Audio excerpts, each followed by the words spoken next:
Bon les amis, bienvenue dans cette nouvelle vidéo. Et dans cette vidéo-là, je vais faire une interview avec un ami à moi, un proche et aussi, disons, quelqu'un qui avait pris un de mes coachings.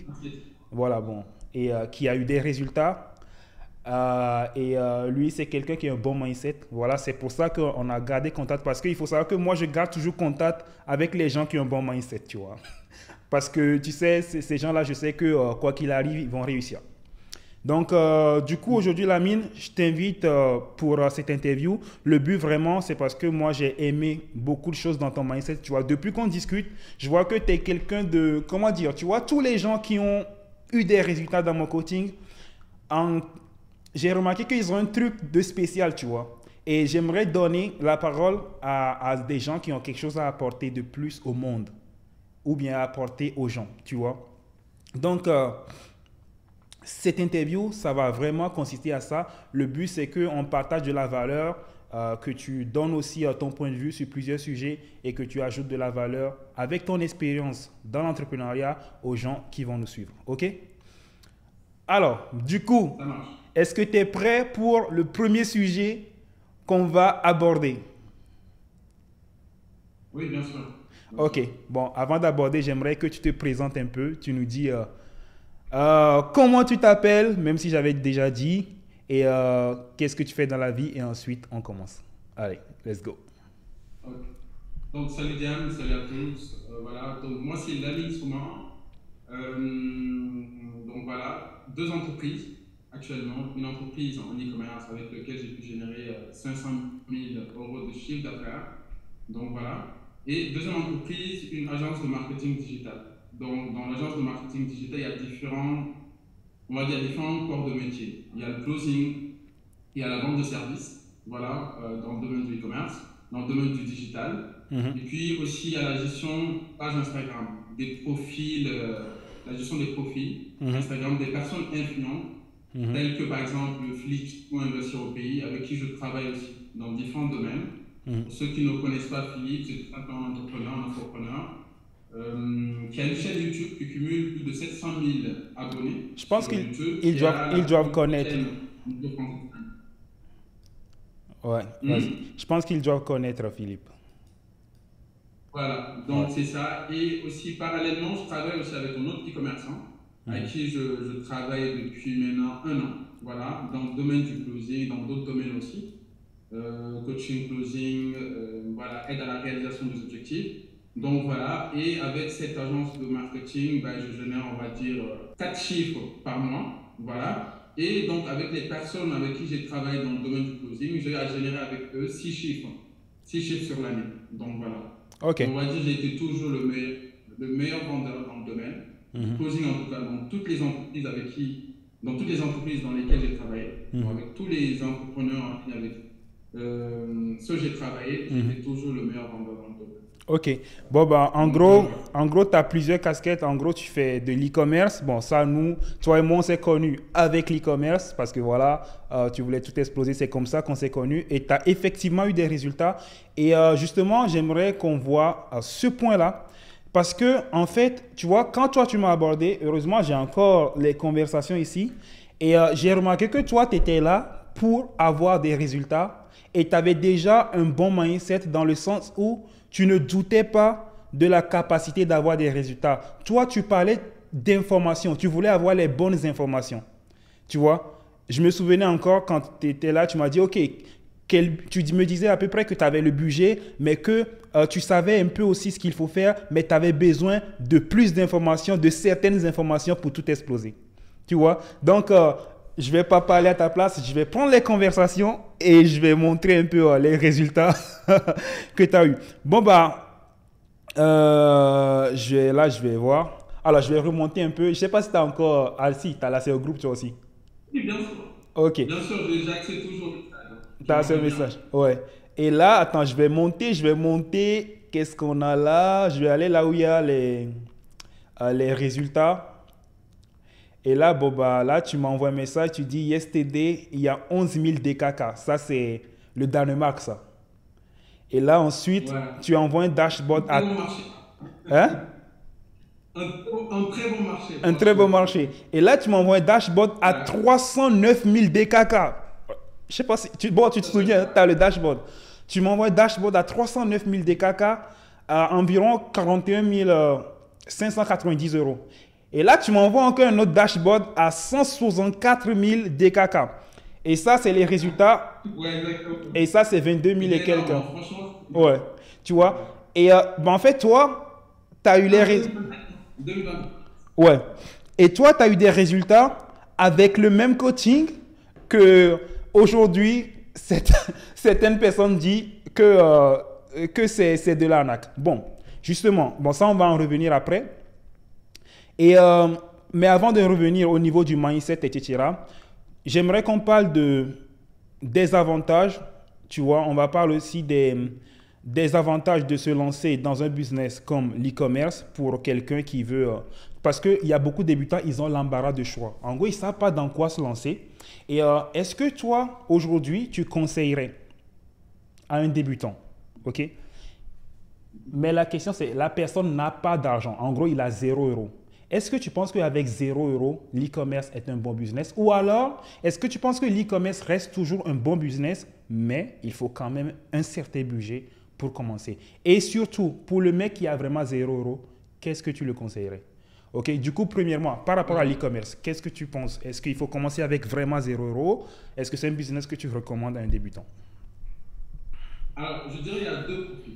Mhm, Le premier profil, donc, comme tu l'as si bien dit tout à l'heure, c'est mhm, la personne qui a 0 € et qui veut se lancer en e-commerce. mhm, Le deuxième profil, c'est la personne qui a de l'argent, mhm, on va dire qui a de l'argent, et qui désire donc du coup se lancer dans un domaine, notamment l'e-commerce, ou même dans un autre business, mais on va considérer l'e-commerce pour faire de l'argent. mhm, Maintenant, le premier profil, la personne qui a 0 €. mhm. Alors, dès que je te dis aujourd'hui, je te promets que moi, je me suis lancé dans le business en ligne avec 0 €. Ok. En fait, quand j'y pense, en fait, c'est là où je me dis que si j'ai pu faire ça, je peux faire encore beaucoup de choses. Mhm, Je peux faire vraiment beaucoup de choses. C'est-à-dire, si je suis arrivé à ce niveau aujourd'hui, mhm. mais quand je dis 0 €, c'est que je vais rentrer plus en détail pour que Vas-y, les gens vas-y, comprennent. rentre Parce dans que les les gens détails. peuvent se dire, ah, 0 €, 0 €, et comment c'est possible? Vas-y, vas-y, rentre dans les détails, frérot. Moi, je dis c'est des étapes. Moi, je dis c'est des étapes. Tu Mhm, vois? C'est mhm, en 3 étapes. Première étape, tu as 0 €. mhm. Comment tu fais pour avoir de l'argent? Pour avoir de l'argent, tout simplement, c'est avoir des compétences. Tout Ok, simplement. Pour pouvoir avoir de l'argent, il faut des compétences. bien Et sûr. quand tu as ces compétences, il faut savoir comment vendre ces compétences. Ça, c'est Mhm, la première étape. mhm, Donc, quand tu as cette première étape, comment ça se passe maintenant? Moi, ce que j'ai fait, personnellement, c'est ce que je dis. Et pourtant, quand j'y pense jusqu'à présent, je me dis avec les business en ligne, on est capable de tout faire. ok. Franchement. Mhm, Il suffit juste d'être motivé, d'avoir la bonne mentalité. Franchement, il faut vraiment avoir la bonne mentalité. Aussi mhm, avoir cette envie de vouloir réussir, avoir cette faim, cette rage de réussir. C'est hyper important. Il ne mhm, suffit pas juste de dire j'ai envie de réussir et de ne rien faire, de ne rien faire. mhm. Parce que c'est pas facile de dire j'ai envie de réussir. Bien Tout le sûr, monde peut ça, le tout le faire. monde peut le dire, ça. Tout le monde peut le faire. Mhm, Voilà, tout le monde peut le dire. ouais. Mais là où il y a en fait une ligne séparatrice, c'est au niveau des actions. Mhm, C'est tout simplement ça. mhm, Du coup, moi, ce que j'ai fait, comme j'ai dit, j'ai commencé avec investir au pays. mhm. Et je te promets, James, j'avais zéro compétence. Ok. Mais le fait d'être bien entouré, le Mhm, fait d'être entouré avec des personnes qui sont plus hauts que toi, mhm. qui sont beaucoup plus expérimentées que toi, tu te sens très petit, tu te sens petit. C'est vrai, Tu te dis que tu ne connais absolument rien du tout. bien sûr. Et la majorité des personnes aujourd'hui pensent qu'ils sont très intelligents, alors qu'ils ne sont pas du tout intelligents. Ils ne connaissent absolument rien du tout. C'est vrai. Donc, il faut se remettre en question, c'est hyper important. Moi, je me suis rendu compte que je ne savais absolument rien du tout. Du coup, qu'est-ce que j'ai fait? Je me suis dit, ok, la mine, il faut déjà que tu apprennes à avoir des comptes. C'est-à-dire, il faut déjà que tu puisses aussi t'exprimer, que tu saches t'exprimer, Bien sûr, que tu puisses apprendre des choses. bien Des sûr. choses que tu vas valoir plus tard. Mhm, Des compétences que tu vas pouvoir, on va dire, voilà, avoir des compétences, des compétences que tu vas pouvoir acquérir tout simplement. mhm, Du coup, quand j'ai commencé avec Philippe, mhm. comme je dis, je ne savais absolument rien du tout. Avec lui, j'ai appris énormément de choses. Ok. Vraiment énormément. Mhm. Notamment, Le closing, ok. j'ai commencé avec le coup. Ok. Et je te promets que c'est-à-dire, je me suis rendu compte que Qu'est-ce qui m'a permis aujourd'hui de comprendre, d'avoir une force de persuasion? Mhm. C'est tout simplement parce que c'est grâce à une rétrospection, enfin, une rétrospective dans ma vie. C'est-à-dire le passé, dans ma vie au passé, Mhm. j'avais fait beaucoup de choses. Toujours aimé, on va dire, le débrouillardisme. C'est-à-dire Oui, d'aller chercher des choses, d'aller bien se sûr. faire de l'argent, Bien sûr, d'aller frérot. se débrouiller, hustle, quoi, tu vois, un peu. Bien sûr. Et j'ai commencé avec des iPhones. Et je me rappelle bien de ça, je te promets. J'avais un ami Mhm. qui était aux États-Unis, du coup, on m'envoie des iPhones avec qui je faisais du business. Et c'était l'un de mes premiers business. Mhm. C'était quand j'avais 18 ans. OK. Donc, je commençais à vendre des iPhones. Tu Mhm. vois. Mhm. Et c'est là, en fait, je me suis rendu compte de beaucoup de choses, de mes capacités, on va dire, à partir de zéro.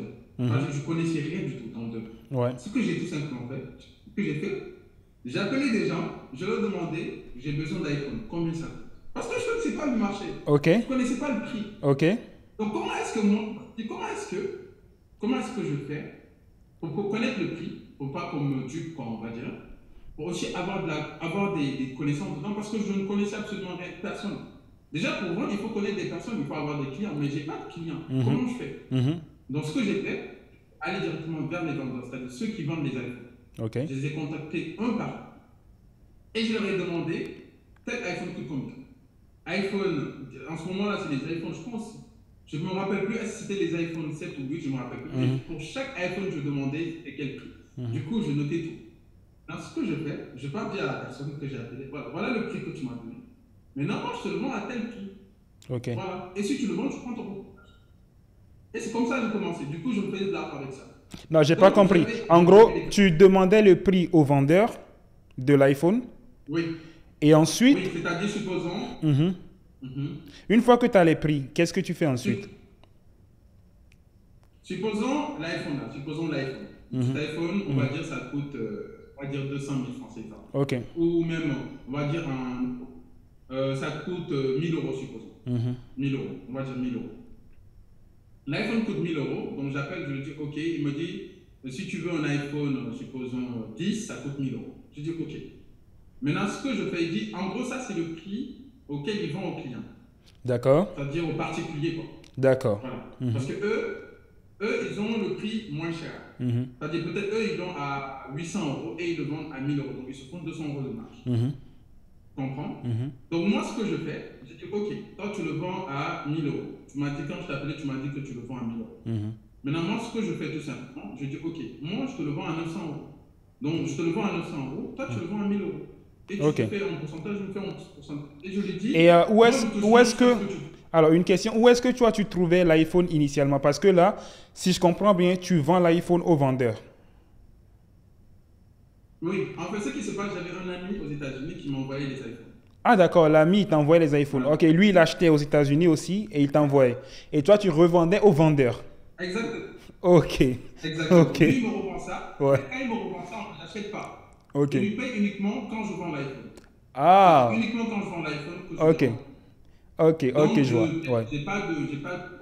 on peut dire que c'est une forme de dropshipping, on va dire. Ouais. Parce que j'achète Et pas. du coup, c'est avec ce business-là, c'est avec ce business-là que tu as fait de l'argent pour te lancer dans l'e-commerce ensuite?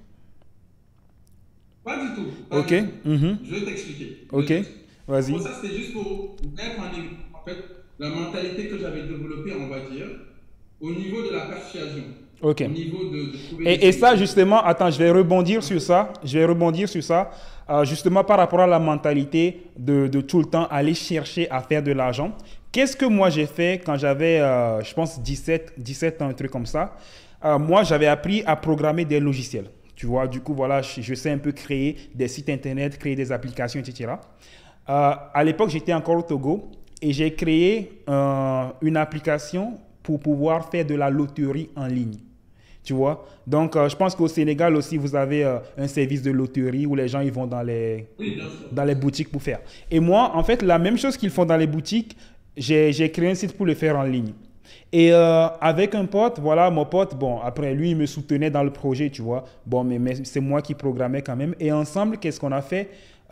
J'ai décidé d'aller voir le directeur national de la loterie du Togo pour lui présenter mon projet.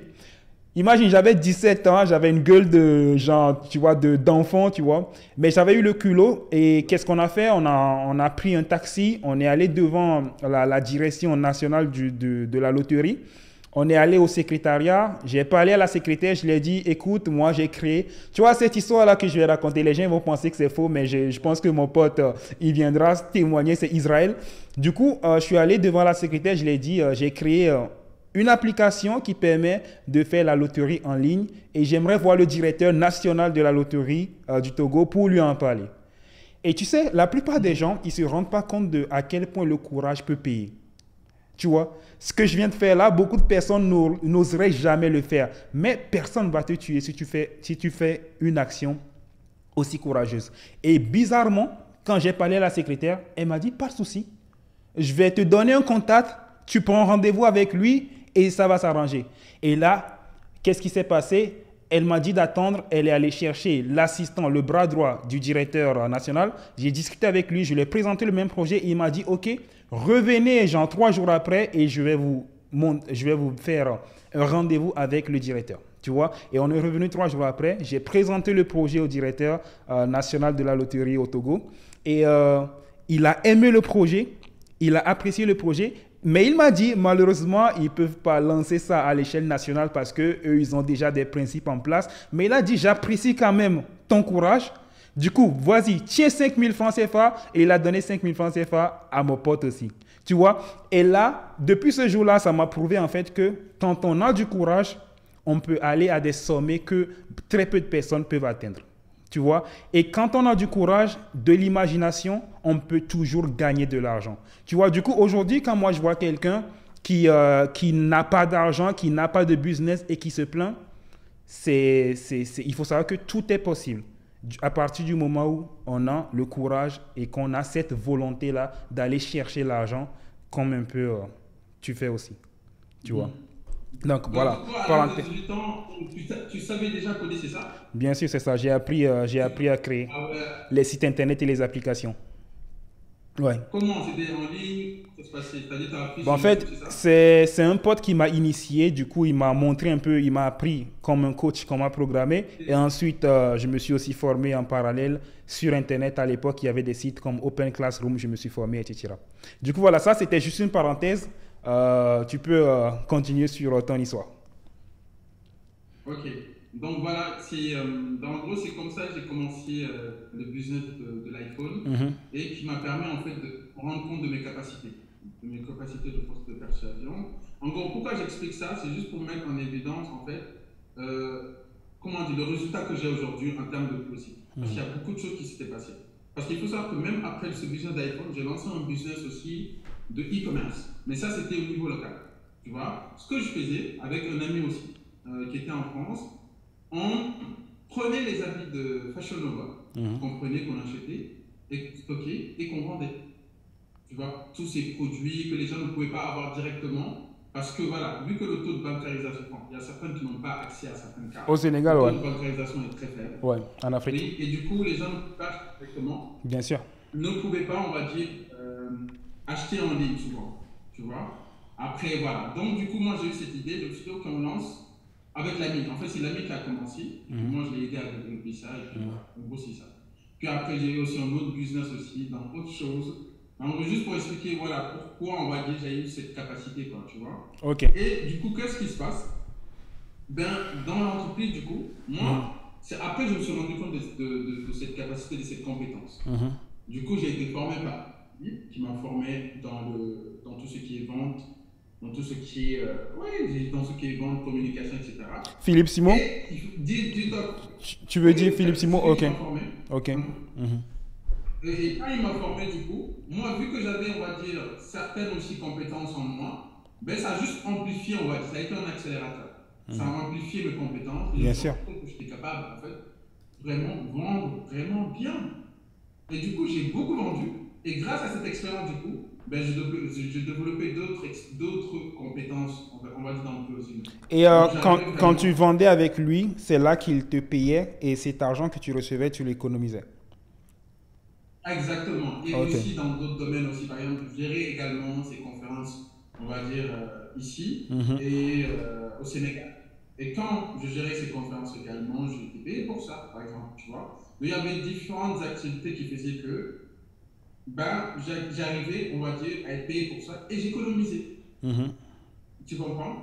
Et quand du coup j'économisais, donc j'économisais. Et ce qui est bien, c'est que c'est tombé pendant le confinement. Mhm. Pendant le confinement. Mhm. Personne ne sortait. Personne ne sortait. Donc j'étais obligé d'être à la maison. Mhm. Et comme j'étais chez moi, ben, j'économisais, je ne sortais pas. Parce que pourquoi je précise ça? Parce que plus tard on va parler de gestion des finances, j'avais une mauvaise de gestion des finances. Mhm. Et grâce d'ailleurs à ça, avec le courage, etc., que j'ai pu maintenant gérer mes finances, tu vois un peu. Donc, et en même temps, dans ce même temps, c'est là aussi que j'avais arrêté mes études. Parce que je me suis rendu compte que j'aimais tellement ce que je faisais Mhm. Mhm. que après, je me suis rendu compte, lors que je passais en faisant tout ce qui est business en ligne, en me développant dans mes compétences stagiaires, je développais aussi d'autres compétences. Mhm. Et juste Tu une vois, question, tu faisais quelle étude avant d'arrêter? génie civil pour être ingénieur. Génie civil, ingénieur. Tu étais en quelle Gestion année? bâtiment, Tu oui. étais en quelle année à l'université? J'étais master, on avait fini le master 1, donc Mhm. j'étais fait un master 1 pour aller vers le master 2. Tu avais presque terminé. Et Ouais, mais aujourd'hui, sincèrement, est-ce que tu le regrettes ou pas? Pas du tout. pas du tout. Pas du tout, parce que j'ai la aujourd'hui. Ouais, En fait, je me rends compte que même si j'étais salarié, je ne serais jamais là où je suis aujourd'hui. ouais. En fait, c'est tellement réel, c'est tellement vrai. Mhm. Mais ça, en fait, en fait, et aussi, j'allais en parler d'ailleurs, parce que le closing m'a fait comprendre que le salariat ne te donne pas la liberté. Parce que comme je dis, pourquoi je dis ça? Parce que j'ai eu à parler à des milliers, quand je dis milliers, mais c'est vraiment des milliers de personnes. Parce que je parle beaucoup au téléphone avec les personnes, et majoritairement, c'était des salariés. Donc imagine le nombre de personnes avec qui j'ai parlé pendant, j'ai fait le closing j'ai commencé en 2020. Je l'ai fait avec deux entreprises. Donc Ouais, avec une entreprise avec laquelle je travaille aujourd'hui, ouais. qui est dans l'e-commerce, qui est dans le game, tu vois. Et donc, dis-toi 2020, 2021, 2022, et ça c'est ma quatrième année. Donc, imagine le nombre de personnes avec qui j'ai parlé. Imagine le nombre d'expériences qu'on m'a partagées. Ouais. Tu vois, imagine juste ça. Imagine le nombre d'histoires qu'on m'a racontées. Du coup, tu as Donc, conclu que finalement, les mecs qui étaient dans le salariat, ils n'avaient pas une vie si heureuse que ça. non, La non, plupart, la tellement. plupart. En plus, ce qui est grave, Mhm. ce qui est grave, c'est les jeunes comme nous qui sont dans le salariat actuellement. Mhm. Actuellement, ils sont bien. Mhm. Ils sont bien. Mais Alors, ce qu'ils ne savent attention, pas. tu dis les jeunes comme nous qui sont dans le salariat. Moi, je suis pas dans le salariat, ni En fait, toi. quand je dis, oui, c'est vrai. En fait, quand je dis, ils sont dans ça, les jeunes qui sont dans les Les jeunes jeunes comme qui sont nous, dans le salariat. c'est-à-dire comme nous qui sont, c'est-à-dire des jeunes quoi, de façon générale, des Bien jeunes sûr. qui sont dans le salariat, parce que même moi, je suis dans le salariat. Ouais, bien sûr. Mais les jeunes, en fait, les jeunes comme nous, je veux Ouais, j'ai dire, compris, qui j'ai sont compris. entre 20, Ouais, qui sont entre 20 à 30 ans, ouais. et qui sont dans le salariat, Mm.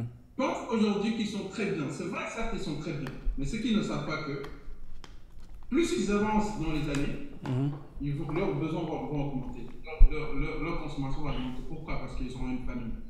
Il y a beaucoup, beaucoup de choses qui vont Alors, changer. Lamine, je vais te dire un Et le truc. fait que, Je vais te dire un truc. Moi, le salariat, c'est pas une question d'argent. Je vais te dire un truc. Moi, je préfère avoir un business, avoir ma liberté, c'est-à-dire, je me réveille quand je veux, je vais dormir quand je veux, je décide de mes horaires et gagner moins que de travailler pour quelqu'un du matin au soir et gagner plus. Pour moi, c'est plus une question de principe plutôt que même une question d'argent, tu vois. Mais en plus de cela, souvent quand tu es salarié, tu n'as pas la possibilité d'augmenter radicalement tes sources de revenus. Tu vois, donc moi, je connais des gens, ils ont tellement été dans le salarié que la seule façon qu'ils ont trouvé d'augmenter leurs sources de revenus, c'est de retourner à l'école, avoir un diplôme supplémentaire pour retourner encore dans le salariat, pour demander une augmentation. Tellement ils ne savent pas qu'il y a d'autres façons de gagner de l'argent. Tu vois. Et le salariat, c'est plus pour moi une question de mindset que de finance. Parce que la plupart de ces gens-là, c'est qu'ils ne sont pas au courant qu'il y a d'autres façons de faire. Et même s'ils sont au courant, ils n'y croient pas trop. C'est des gens qui doutent, qui ont trop de doutes. en fait, pourquoi je parle d'argent? Je t'explique pourquoi je parle d'argent. En Mhm. fait, pourquoi je parle d'argent? Parce que la plupart des personnes pensent aujourd'hui, actuellement, qu'ils sont bien. Mais ce que je veux juste mettre en évidence, c'est que d'ici quelques années, ils vont se rendre compte qu'ils sont dans une case. C'est ce que je vais expliquer. Et quand ils vont se rendre compte, quand ils seront en fait mère de famille ou père de famille, pour le moment ils sont jeunes, ils ont moins de dépenses. Ils se gèrent qu'eux-mêmes. C'est ce que je voulais dire. Ok, ouais. Ils se gèrent. Et du coup, d'ici quelques années, ils vont se rendre compte que ils sont pères de famille, ils sont mères de famille, ils ont des enfants, ils ont envie que peut-être que les enfants voyagent, ils ont envie de faire autre chose, ils ont envie d'aider leur famille, ils ont envie d'eux-mêmes en fait d'avoir plus de temps pour eux, etc., etc. Donc ils ne vont pas se rendre compte de ça maintenant. Donc ce que je veux mettre en évidence, c'est qu'ils soient conscients que c'est dès maintenant qu'il faut se bouger pour lancer quelque chose à côté. Même si Bien sûr. Ok, il n'y a pas de souci. Que ça soit juste en tremplin, pour pouvoir mettre de l'argent de côté pour lancer d'autres choses après. Après, il y a certains, ils sont bien comme ça. Ils sont salariés, ils sont bien. Il n'y a pas de souci pour eux. Mais moi, je parle uniquement à ceux qui veulent la liberté. D'ailleurs, on va en parler tout à l'heure. Bien sûr. Je pense que tu as raison sur ce point-là. L'essentiel, c'est que ici, on s'adresse aux gens qui veulent être entrepreneurs, tu vois. Si quelqu'un est salarié et que ça lui plaît bien et qu'il est bien content là-dedans, pas de souci, tu vois, parce que, comme disait l'autre, on ne peut pas tous être entrepreneurs, tu vois. Si on est tous entrepreneurs, il n'y aura personne qui travaillerait pour l'autre, tu vois. Du coup, chacun fait ce pourquoi il pense qu'il est le mieux et franchement, il n'y a aucun souci à ce niveau-là. Du coup, là, en gros, tu as fait du closing avec l'équipe de Philippe Simo, tu as économisé et ensuite, tu t'es lancé dans l'e-commerce. C'est ça. Du coup, là, le truc, c'est de répondre à ma question par rapport aux gens qui ont 0 €. Du coup, si je résume, il faut qu'ils aillent travailler, ils fassent un petit budget avant de se lancer dans l'e-commerce. Avoir des compétences. Voilà. High income skill. Voilà, comme le closing, l'e-commerce, le SMMA. Voilà. Alors, du coup, cette partie-là, ça devrait s'arrêter ici, mais j'aimerais rajouter un petit truc. Si la personne a vraiment 0 €, 0 € vraiment, il y a certains business qui peuvent lancer. Mais c'est les high skill income, comme tu dis. C'est le closing, parce que le closing, tu n'as pas besoin d'argent pour commencer. Tu as juste besoin d'apprendre à aller closer. Ça, tu sais, je vais te dire un truc, Lamine, c'est l'un des seuls business que tu peux vraiment démarrer avec 0 €. Tu vois, parce que quelqu'un vraiment aujourd'hui... Hein? Il y a aussi un autre domaine aussi, c'est la gestion du profil Instagram, La gestion des réseaux sociaux. Ok, mais là, il faut quand même avoir des compétences parce que moi, aujourd'hui, j'ai un compte Instagram où je sais quand même faire des vidéos qui vont faire des vues, etc. Mais quand toi, tu dis gestion des réseaux sociaux, pour quelqu'un aujourd'hui il a 0 €, il veut se lancer, qu'est-ce que tu lui dis par gestion des réseaux sociaux? Qu'est-ce qu'il va faire concrètement sur les comptes des gens qui ont beaucoup d'abonnés? Qu'est-ce qu'il va faire? En fait, d'abord, avant toute chose, comme je dis, comprendre déjà comment marche, si c'est Instagram, comment marche l'algorithme Instagram, comment marche Instagram, comment rendre une vidéo virale, etc., etc. En gros, comprendre la psychologie des personnes sur Instagram pour pouvoir, on va dire, rendre viral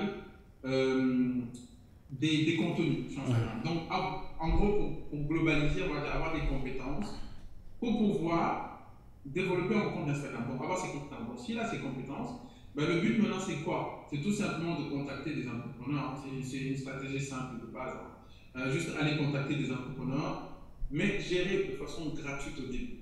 Pourquoi je dis ça de façon gratuite? Parce que, vu que je gère les comptes Instagram, tu vois, je me rends compte souvent, en fait, l'erreur de la majorité des personnes, par exemple, ils t'envoient un message. Comme je gère des comptes. J'en reçois des dizaines par jour. Voilà. Maintenant, l'erreur que souvent les personnes font, ils t'envoient un message, ils te disent que déjà tu ne le connais ni d'elle ni d'avant. Tu ne les connais pas.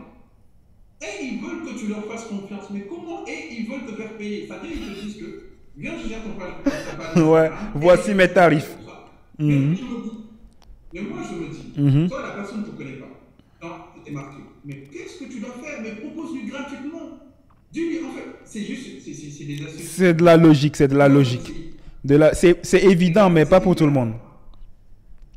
Exactement. Et c'est la réciprocité. Tu vois, c'est un outil psychologique très puissant. C'est de créer ce principe de réciprocité avec la personne. Mais tu dis tout simplement, je gère ton compte Instagram, mais de manière gratuite, avec un texte bien fait, de manière gratuite, et tu me paies absolument rien du tout. Tu regardes si je suis bon, ok. C'est-à-dire, à un certain moment, je te promets, James, je l'ai fait plusieurs fois, je sais de quoi je parle. À un certain moment, la personne va être redevable en fait, envers toi. Ouais. Et va vouloir te payer pour ça. Bien sûr. À moins que la personne soit vraiment en cas spécial. Vraiment. Ah, À moins que ce soit surtout si tu as des bons résultats. vraiment en cas. Surtout si tu as des bons résultats. Exactement. Ouais. Exactement. Donc je me dis, comment est-ce que tu peux réfléchir Mhm. en allant vers un entrepreneur et tu de te payer, il ne te connaît ni dans l'idée et tu ne sais pas actuellement qu'il y a forcément quelqu'un à côté de lui qui l'aide déjà. Ouais, bien Donc sûr. comment est-ce que toi tu te démarques Tu sais, moi, pour te aujourd'hui donner, pour te donner un exemple, moi, tous les jours, presque, il y a au moins voilà, deux, trois personnes qui vont m'envoyer un message. James, je veux faire exploser tes réseaux sociaux. Le mec, déjà, je vois que lui-même, il ne représente pas ce qu'il veut vendre. Alors, comment est-ce que tu gères ça? Le C'est mec, tellement vrai. le mec lui-même, il n'a pas d'abonnés. Ses réels font pas assez de vues.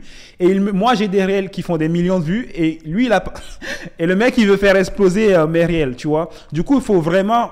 Ou alors, il faut montrer des résultats. Et là, il y a une exception. En ce moment, sur mon Instagram, il y a quelqu'un qui gère mes réels. Mais en fait, sur son propre compte, bon, quand elle m'avait contacté, elle n'avait pas beaucoup de vues. Mais pourtant, ses clients avaient des résultats. Tu vois? Du coup, elle m'a dit, James, regarde. J'ai fait exploser ce compte Instagram. Celui-là aussi, celui-là, celui-là aussi. Bon, mon propre compte, son propre compte, il n'a pas beaucoup d'abonnés, mais pourtant, il m'a montré les résultats de ses clients. Du coup, étant donné que j'ai vu les résultats, j'ai décidé de bosser avec elle. Et jusqu'à présent, je bosse avec elle et c'est elle qui fait tous les réels qui font réagir les gens comme ça. Du coup, pour conclure, tu vois, si vous voulez vous lancer en e-commerce, il faut quand même un peu de budget. Mais il y a quand même des business que n'importe qui peut démarrer avec vraiment 0 €. C'est-à-dire le closing en premier, la gestion des réseaux sociaux et j'ajouterai aussi le SMMA. Il faudra, bon, la gestion des réseaux sociaux, c'est Tout à fait. une niche de SMMA, tu vois. Mais le e-commerce, je pense qu'on ne peut vraiment pas démarrer avec 0 €, 0 €, ça va être chaud. Pas comme le closing. Le closing, tu as besoin de rien, tu vois. Donc, bon, cette Et partie-là... d'ailleurs, maintenant, Mhm, je pourrais même rajouter aussi le fait de, aussi de, c'est-à-dire, tu peux avoir des compétences en e-commerce, mhm. c'est-à-dire la création de sites, le copyright, la recherche de produits, et vendre ses compétences aussi. Tu vois, et ça aussi, c'est à 0 €. Bien sûr. Et pourquoi je parle de ça? Parce qu'il y a certaines personnes souvent Mhm, qui te contactent, qui te disent, j'ai pas d'argent pour me lancer en e-commerce. mhm. Et mais je dis, mais c'est simple, qu'est-ce que tu vas faire? Mais tu as, tu as envie de te lancer en e-commerce, développe des compétences dans le domaine, dans Mhm, l'e-commerce. mhm. C'est pour savoir comment on va dire faire la recherche produit, comment on fait une veille concurrentielle, comment créer un site, comment maîtriser Facebook, les autres canaux d'acquisition, etc., etc. Et propose-le à quelqu'un. Bien Et tu sûr. le fais gratuitement au début. Ne te dis pas non, je veux juste d'argent. Non. Pour pouvoir qu'il y ait ce principe de réciprocité, comme je dis, en Yes. fait, Lamine, on est dans un monde où c'est de l'argent. bien sûr, j'ai envie de poser une question qui va aider nos locuteurs par rapport à l'e-commerce. Pour toi, aujourd'hui, pour quelqu'un, tu vois, bon, lui, il a un peu de budget pour se lancer. Quels sont trois conseils, tu vois, que tu peux le donner dans l'e-commerce, que tu penses que toi, personnellement, c'est ces trois choses-là, personnellement, qui t'ont aidé à avoir du succès. Et si c'est plus de trois, il n'y a pas de souci. D'accord. Mhm, Alors, la première chose, c'est la psychologie du consommateur. Il faut comprendre, il faut que les gens comprennent que mhm, si tu peux vendre quelque chose, tu vends à qui? On vend à des humains. mhm, Comment les humains agissent? Comment les humains font pour prendre une décision? Ça, c'est hyper important. mhm. En fait, c'est comme si aujourd'hui, tu utilises ton téléphone. Quand tu utilises ton téléphone, pour pouvoir utiliser ton téléphone, il faut comprendre comment le téléphone marche. Mhm, Si tu as envie d'écrire quelque chose, si tu as envie d'utiliser ton ordinateur, il faut mhm, savoir comment utiliser ton ordinateur. mhm. Mais aujourd'hui, cet ordinateur, tu le donnes à une maman de 60 ans, 70 ans, Elle ne comprend qui pas. n'est pas née dans l'ère digitale, et qui Mhm, va avoir des difficultés. Elle va avoir des difficultés. Donc, c'est la même logique. Donc, il faut comprendre la psychologie des consommateurs. mhm. Il faut comprendre le besoin des gens avant de vendre quoi que ce soit. OK, Ça, il faut comprendre ça. OK. Et il faut savoir qu'il y a 4 types de besoins. Il y en a 4. Mhm, Il y en a 4. Il n'y en a pas, apparemment, ce que vous voyez, je ne suis pas au courant. Mais il y a mhm. 4 types de besoins. OK. En fonction de ces besoins, donc, et on va dire nos produits, enfin, diriger le besoin vers ce produit. Mhm, C'est quoi ces 4 types de besoins? mhm, Il y a le besoin les besoins primitifs. mhm. Il y a les besoins efficaces. Donc, c'est quoi les besoins efficaces? Les besoins efficaces, c'est tout simplement les besoins qui réduisent, en fait, ce sont les types de produits qui répondent les types de produits qui répondent à ces besoins efficaces sont les produits qui réduisent la friction. OK, C'est-à-dire, OK. Mhm, par exemple, je prends un exemple, le fait de faire passer un aspirateur, par mhm, exemple. mhm, ça réduit la friction. Au lieu d'être là à nettoyer, Bien ça sûr. te permet de gagner du temps. Bien sûr. Parce que pourquoi? Parce que l'être humain est en recherche de gratification immédiate. Mhm. On aime la gratification immédiate. On veut des résultats maintenant. Mhm. Tu comprends? Mhm. Et comme on veut des résultats maintenant, et on veut une gratification immédiate, donc on a besoin aussi de produits qui nous permettent d'être productifs, qui nous permettent d'être beaucoup plus concentrés, qui nous permettent d'avoir beaucoup plus de temps. C'est tout simplement ça. Donc, par exemple aussi, le fait d'avoir un produit qui permet de nettoyer, on va dire, de nettoyer les câbles. Mhm. Ou encore, quand je parle de besoins efficaces, le fait de pouvoir quitter d'un point A à un point B de façon rapide. Airbnb, enfin, pardon, Airbnb, Uber, prendre un ouais. Uber, prendre un... Voilà, tu vois. Mhm. Donc, ça réduit la friction. Le fait d'aller sur Google, par exemple, c'est pour avoir des informations précises et concrètes, avoir des informations rapides. Donc, ça réduit également la friction. C'est pour ça qu'ils sont très puissants aujourd'hui. Mhm. Ils gagnent beaucoup d'argent. Mhm. Tu vois, c'est tout simplement ça. Après, maintenant, les besoins efficaces, on a les besoins émotionnels. OK. Donc, c'est tout type de qui te permet d'avoir, par exemple, d'être au chaud, supposons, par exemple, Mhm. Mhm. ou d'avoir, on va dire, comme par exemple les huiles essentielles. Alors, c'est quoi le Prendre des huiles rapport, c'est essentielles. quoi le rapport, par exemple, je ne vois pas le rapport entre les huiles essentielles et l'émotion, par exemple, ou le fait de rester au chaud. Par exemple, oui, tu sais, c'est des produits qui répondent à des émotions.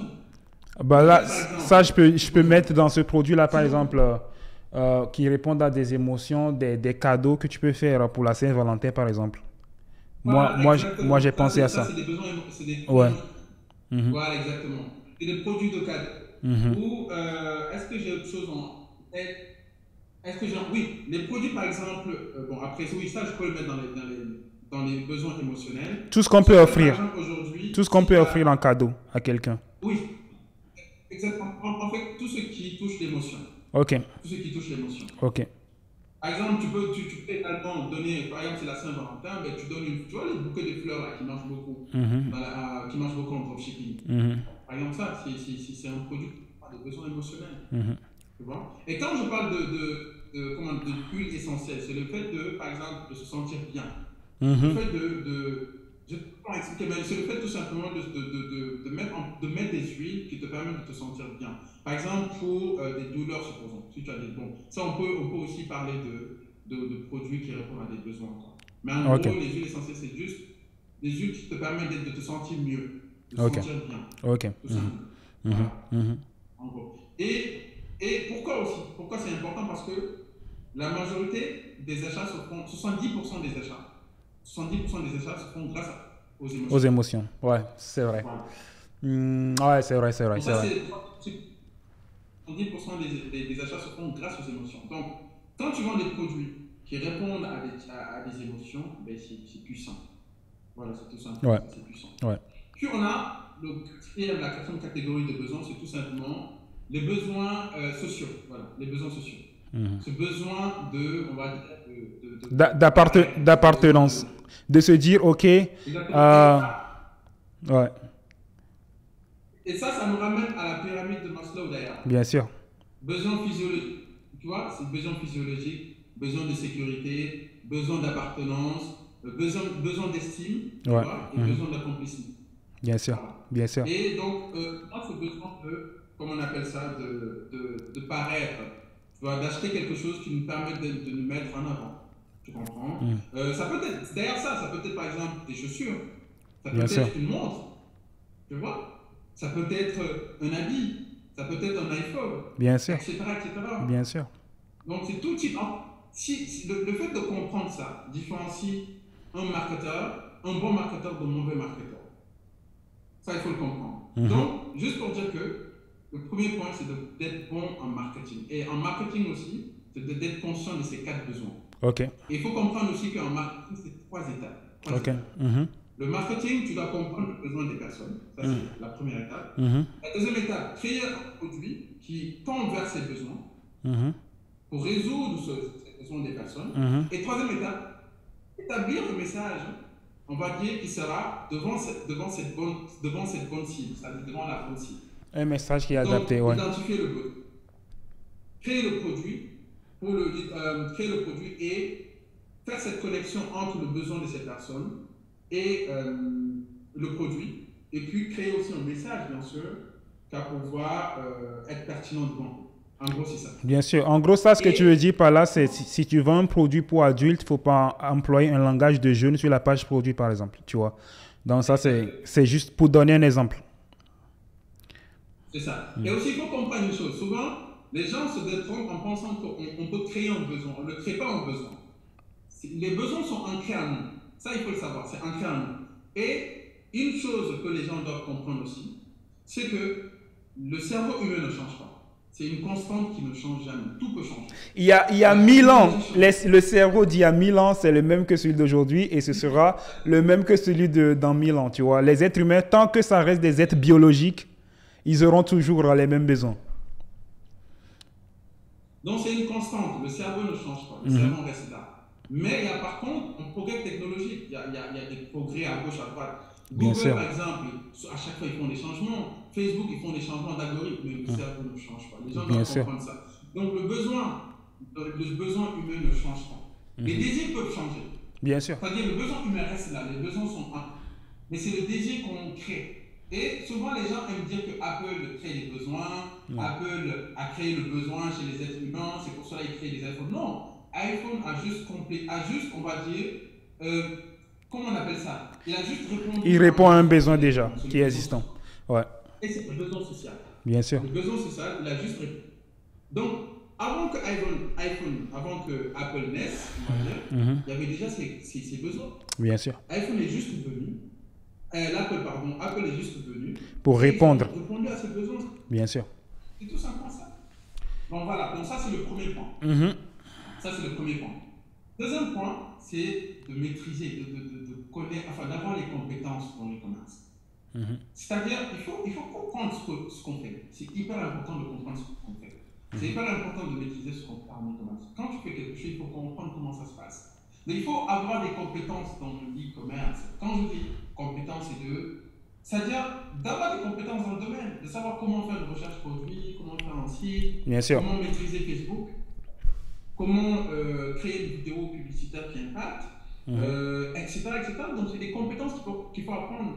D'ailleurs, on va en parler tout à l'heure, des difficultés, des blocs, des choses qui font que les gens ne réussissent pas. Bien Donc, sûr. la Ça, compétence, on peut. Ok, vas-y. Ouais.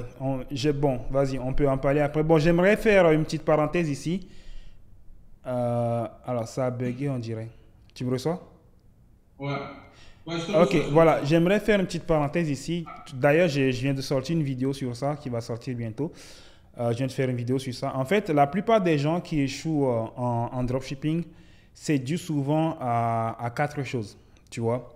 La première chose, c'est des sites internet qui ne sont pas professionnels parce que voilà, on n'est plus en 2017 où tu viens avec un site moche qui ressemble à rien et tu commences par faire de l'argent. La deuxième chose, c'est les vidéos publicitaires qui ne sont pas convaincantes. Tu vois, les vidéos moches, les gens, maintenant, ils en ont marre. Tu vois, il faut faire des vidéos professionnelles. La troisième chose, c'est les délais de livraison qui sont beaucoup trop longs. Tu vois, personne de sérieux n'achètera sur un site qui livre en 30 jours, par exemple. Et la quatrième chose, c'est les blocages intempestifs. Tu vois, moi, je connais plein de personnes qui auraient pu être hyper riches maintenant. Tu vois, qui avaient des winners, mais à cause des blocages, bah, ils n'ont jamais pu scaler, tu vois. Donc aujourd'hui, heureusement, bon, moi, au niveau des blocages, il y a des solutions, tu vois, il y a les comptes d'agence, les comptes whitelist.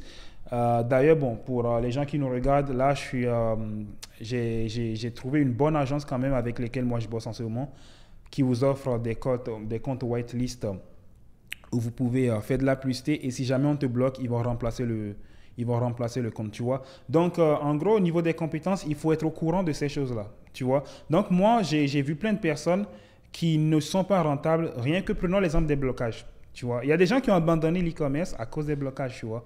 Et là, toi, tu dis, il faut avoir les compétences. C'est aussi être au courant de ce qui marche, tu vois.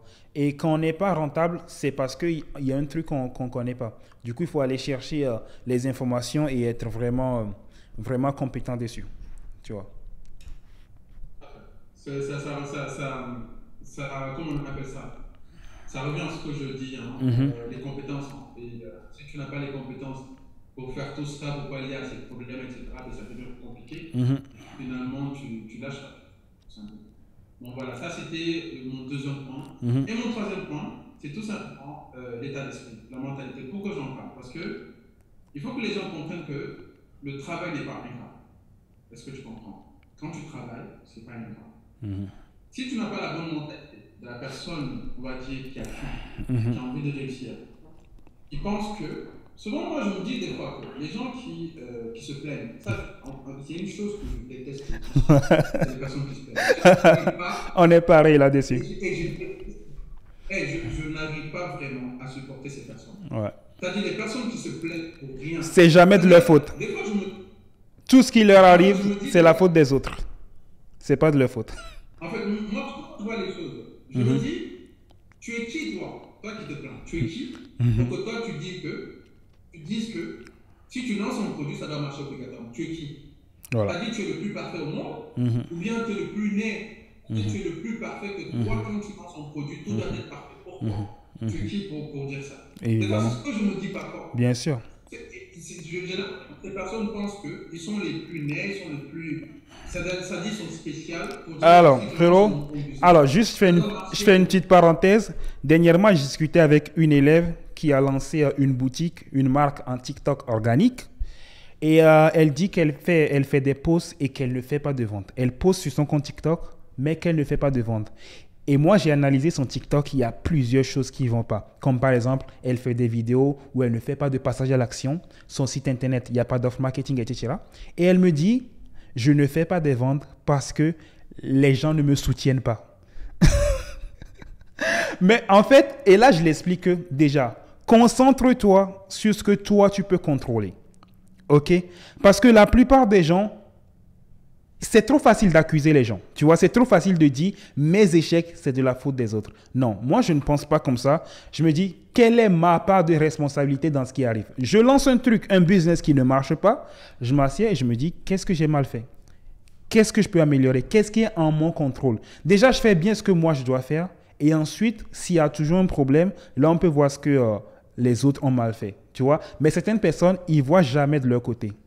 Jamais. C'est toujours... Tu vois, c'est les gens qui ne me soutiennent pas. Ah, c'est la formation que j'ai achetée. Ah, bah, c'est parce que mon père, il avait pas d'argent pour m'aider. Ah, bah, c'est parce que ma mère, elle m'a pas payé.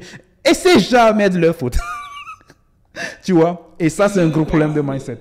Donc, pourquoi les gens, en fait, aiment rejeter la faute aux gens, aiment rejeter la faute sur les gens? Parce que tout simplement, c'est beaucoup plus facile. Tout simplement ça. Ils ne sont pas prêts à assumer, on va dire, ce qu'ils sont réellement. C'est-à-dire... Ils sont incompétents, ils n'arrivent pas à lancer un business, ils n'arrivent pas à lancer un business. Ouais. Du coup, c'est beaucoup plus facile pour eux de dire que oui, c'est la faute de telle personne, c'est la faute de telle personne.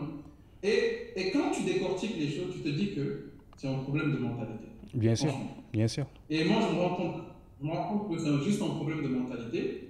Les gens... Attends, il y a un problème de son, il y a un problème de son. Il y a un problème de son. Ça a coupé. Ça a coupé, je ne te reçois plus. Allô? Attends. Voilà, c'est bon. Qu'est-ce qui s'est passé? Ok, attends. Attends un instant. Ok. Ok, là, ça devrait être bon. C'est bon, là? Voilà, c'est bon. Ben, est-ce que tu m'as entendu ce que je disais tout à l'heure? Non, non. Ok, donc je recommence. Vas-y. C'est bon? Ouais, là c'est bon. Ok. Donc, je disais que je sais pourquoi ces personnes, en fait, tout simplement, aiment dire ça, c'est-à-dire aiment rejeter la faute sur les gens, parce que tout simplement, c'est beaucoup plus facile pour eux d'indexer les autres, de dire que c'est la faute de telle personne, c'est la faute de telle personne. Au détriment, tout simplement, de leur incompétence. C'est-à-dire, ils sont incompétents, ils n'arrivent pas à développer un business, donc c'est beaucoup plus facile pour eux de dire que c'est la faute aux autres au lieu d'être responsables de leurs propres actions, de ce qu'ils ont réellement fait. Donc, ils n'ont pas vraiment ce courage d'accepter qu'ils sont médiocres et qu'il faudrait peut-être se remettre en question pour s'améliorer personnellement, développer leurs compétences, faire beaucoup, beaucoup plus. Au lieu tout simplement d'être là à désigner les personnes, à dire que c'est à cause de telle personne, ou bien c'est à cause de ma tante qui m'a appelé tout à l'heure, ou c'est à cause du chat, ou c'est à cause du chien que j'ai pas réussi. C'est-à-dire, ils développent, en plus ce qui est grave, c'est qu'ils développent un certain schéma mental Mhm. qui fait qu'à chaque problème, on va dire, ils essaient de trouver une solution. C'est comme un voleur en fait. Mhm. C'est comme un voleur. C'est-à-dire le voleur, quand il a des difficultés, quand voilà, il y a des barrières pour voler, ben, il est obligé de trouver une solution pour voler. C'est tout simplement ça. Bien sûr. Donc ils créent un schéma mental qui est là, qui fait que ben, ils sont obligés de trouver des solutions pour voler. Bon, Et alors que le mieux, en fait, c'est tout simplement de rejeter la faute sur soi-même, de se remettre en question, de faire un travail d'introspection sur soi et de se dire, OK, qu'est-ce que j'ai mal fait, qu'est-ce que j'ai bien fait. Tu bon, vois? et je vais dire Voilà. un truc, frérot. Les gens qui ne font jamais ce travail sur eux-mêmes, les gens qui ne se demandent jamais quelle est ma part de responsabilité dans ce qui m'arrive, ces gens-là, ça va être très très compliqué de réussir dans la vie. Parce que comprends que moi, je suis quelqu'un, par exemple, si je fais un truc, si ça marche, je me félicite parce que je me dis j'ai du travail. De la même façon, si je fais un truc et que ça foire, je prends mes responsabilités. Qu'est-ce que j'ai mal fait? Ok, cette fois-ci, en plus, si je foire, je dis j'ai foiré. Cette fois-ci, James, c'est bon, t'as échoué. Maintenant, je me prépare et prochainement, je vais réussir. Tu vois? Donc ça, c'est le mindset du gars qui est là pour réussir. Et même s'il échoue, il dit, OK, cette fois-ci, j'ai échoué, mais la prochaine fois, je vais me préparer et la prochaine fois, je vais réussir. C'est tout. Je ne vais pas commencer par accuser, je ne sais pas qui, l'arbitre ou machin. Non. Je prends mes responsabilités. Et je vais te donner un exemple concret de ça. Moi, j'ai investi dans des trucs qui m'ont fait perdre de l'argent. Tu vois, par exemple, je te donne l'exemple concret d'un NFT. J'avais acheté un NFT à 5 000 euros et 2 semaines après, à peine, ça valait 600 euros. Et ce NFT, je l'ai acheté parce qu'il y avait un pote qui m'avait conseillé de l'acheter. Tu vois. Donc, certaines personnes, une fois qu'ils l'ont acheté et que ça a perdu de la valeur, qu'est-ce qu'ils feraient? Ils vont dire, bon, si j'ai perdu de l'argent, c'est parce que mon pote, il m'a dit d'acheter d'acheter ce C'est NFT, tu ça. vois. Moi, je me suis assis, je me suis dit, non, tu sais, James, tu aurais pu aussi, de ton côté, analyser le projet avant d'investir. J'ai pris ma responsabilité, tu vois. Et c'est là que j'ai vu en fait la différence de mindset entre les gens qui vraiment prennent la responsabilité de ce qui leur arrive et les gens qui ne prennent pas. Je te donne un autre exemple. J'avais un employé avant, tu vois. En fait, c'est un gars que j'ai recruté. Il répondait à mes élèves quand je ne suis pas disponible, tu vois. Et après, qu'est-ce qu'il a fait? Il a développé un business dans mon dos, tu vois, où il vendait des services à mes clients sans que je le sache. Tu vois ce que je veux dire? Et ça, c'est la malhonnêteté des gens, tu vois. Et après, il y a un mec qui m'a envoyé un message. Ouais, James, le truc, j'avais payé ce truc-là à tel membre de ton équipe. Et là, j'attends ses réponses. Je me dis, mais moi, je ne vends pas ce service-là. Il dit, mais c'est lui qui m'a pris l'argent. Je l'ai appelé l'employé. Je lui ai dit, mais c'est quoi cette histoire? Tu vois? Et là, j'étais énervé sur le coup. Mais après, je me suis dit, ok, c'est lui, il a fait une erreur, ok? Mais je me suis toujours demandé, quelle est ma part de responsabilité dans ce qu'il a fait? J'aurais pas dû le faire 100% confiance. Parce que c'est une personne, moi, je le faisais 100% confiance. Je l'ai donné assez à tout, tu vois? Et ça m'a appris, je me suis dit, ok, prochainement, quand tu engages quelqu'un, ne lui fais pas 100% confiance, fais-lui confiance, mais aie quand même des réserves pour vérifier ce qu'il fait. Tu vois? Donc, moi, je suis toujours dans ce mindset-là. Peu importe ce qui m'arrive, en bien comme en mal, je prends mes responsabilités. Et ça, c'est un mindset de gagnant. Et la plupart des gens, les losers, ils prennent jamais les responsabilités. Allez, vas-y, frérot. Et je pense même que c'est bien cette mentalité parce que ça te responsabilise et aussi ça te permet tout simplement de te recadrer. C'est-à-dire Ouais. que prochainement, tu ne fais pas d'erreur. Alors que si tu ne te mets pas en question, tu Mhm. ne te remets pas en question, et tu n'apprends pas tes erreurs tout simplement. Tu vois? Ah bah Et justement, frérot, attends, je vais te couper. Tu n'apprends pas tes erreurs. Le mec qui se demande jamais qu'est-ce qu'il a fait de mal, il fera tout le temps les mêmes erreurs parce qu'il ne se remet pas en question. Il pense que c'est pas de sa faute. Du coup, étant donné qu'il pense que c'est pas de sa faute, bah il peut pas s'améliorer puisque c'est pas de sa faute. Bah là, t'as raison, frérot. T'as raison. Et moi je te raconte une petite anecdote. Moi, en fait, je me suis dit, comment est-ce que j'ai eu cette mentalité où, en fait, je me remets beaucoup en question. Mhm. Quand quelque chose m'arrive, c'est moi, tu vois. Quand quelque chose ne se passe pas bien, j'essaye de savoir pourquoi et comment je peux y remédier. En fait, ça, c'est quand j'avais 16 ans. Mhm. J'étais en... Non, quand j'avais 16 17 ans à peu près. J'étais en seconde, Mhm. en première, pardon, en première, tu vois. Mhm. Ce qui s'est passé, pourquoi j'ai fait mes études en génie civil? Parce que j'étais très très bon en mathématiques, physique, chimie. Mhm. De base, je suis quelqu'un de très bon en mathématiques. Chimie, je me tapais des 20 sur 20 en mathématiques, des physiques, chimie où des gens trouvaient ça très compliqué. Moi, je me tapais des 19, des 20, tu Mhm. vois. Mhm. Et dis-toi que, avant, je ne pouvais même pas avoir 5. Est-ce que tu te Sérieux? rends compte de ça? Sérieux? Je te promets, je vais te raconter l'histoire. Quelqu'un qui est passé de 5 à quelqu'un qui est passé de 20 sur 20, en se tapant des 20 sur 20, des 19 sur 20. Rends-toi compte du schéma, en fait, du chemin. Comment ça se fait qu'avant, C'est qui s'est passé? comment ça se fait qu'avant, tu n'arrivais pas à avoir de bons résultats? Parce que je n'étais pas très bon en mathématiques. Comment t'es En de... fait, ce Ouais. qui se passe, Mhm. en Vas-y. fait, tout simplement parce que en fait, je me suis rendu compte que je ne bossais pas déjà bien. Mhm. C'est-à-dire, en fait, j'avais trop pris la grosse tête, on va dire, parce que au primaire, on va dire, j'étais bon. Tu vois, après ça, c'est au primaire. Puis après, quand j'avançais dans les. Avant, juste au lycée, j'étais très bon en école. Tu vois, j'étais bon en école, j'étais toujours parmi les meilleurs. Et quand je suis revenu au lycée, bah, tu vois, on est jeune.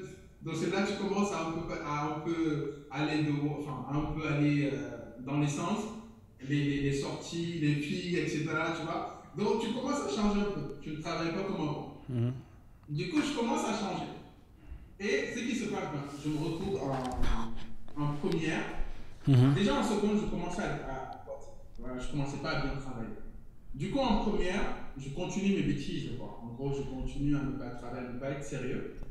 Et le premier semestre, on va dire, je n'étais pas très bon. C'est-à-dire, dis-toi que je n'arrivais même pas à dépasser 5, comme je t'ai dit.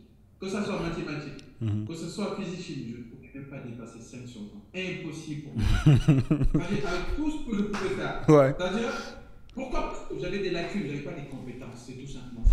Ok. Ce qui s'est passé, Mhm.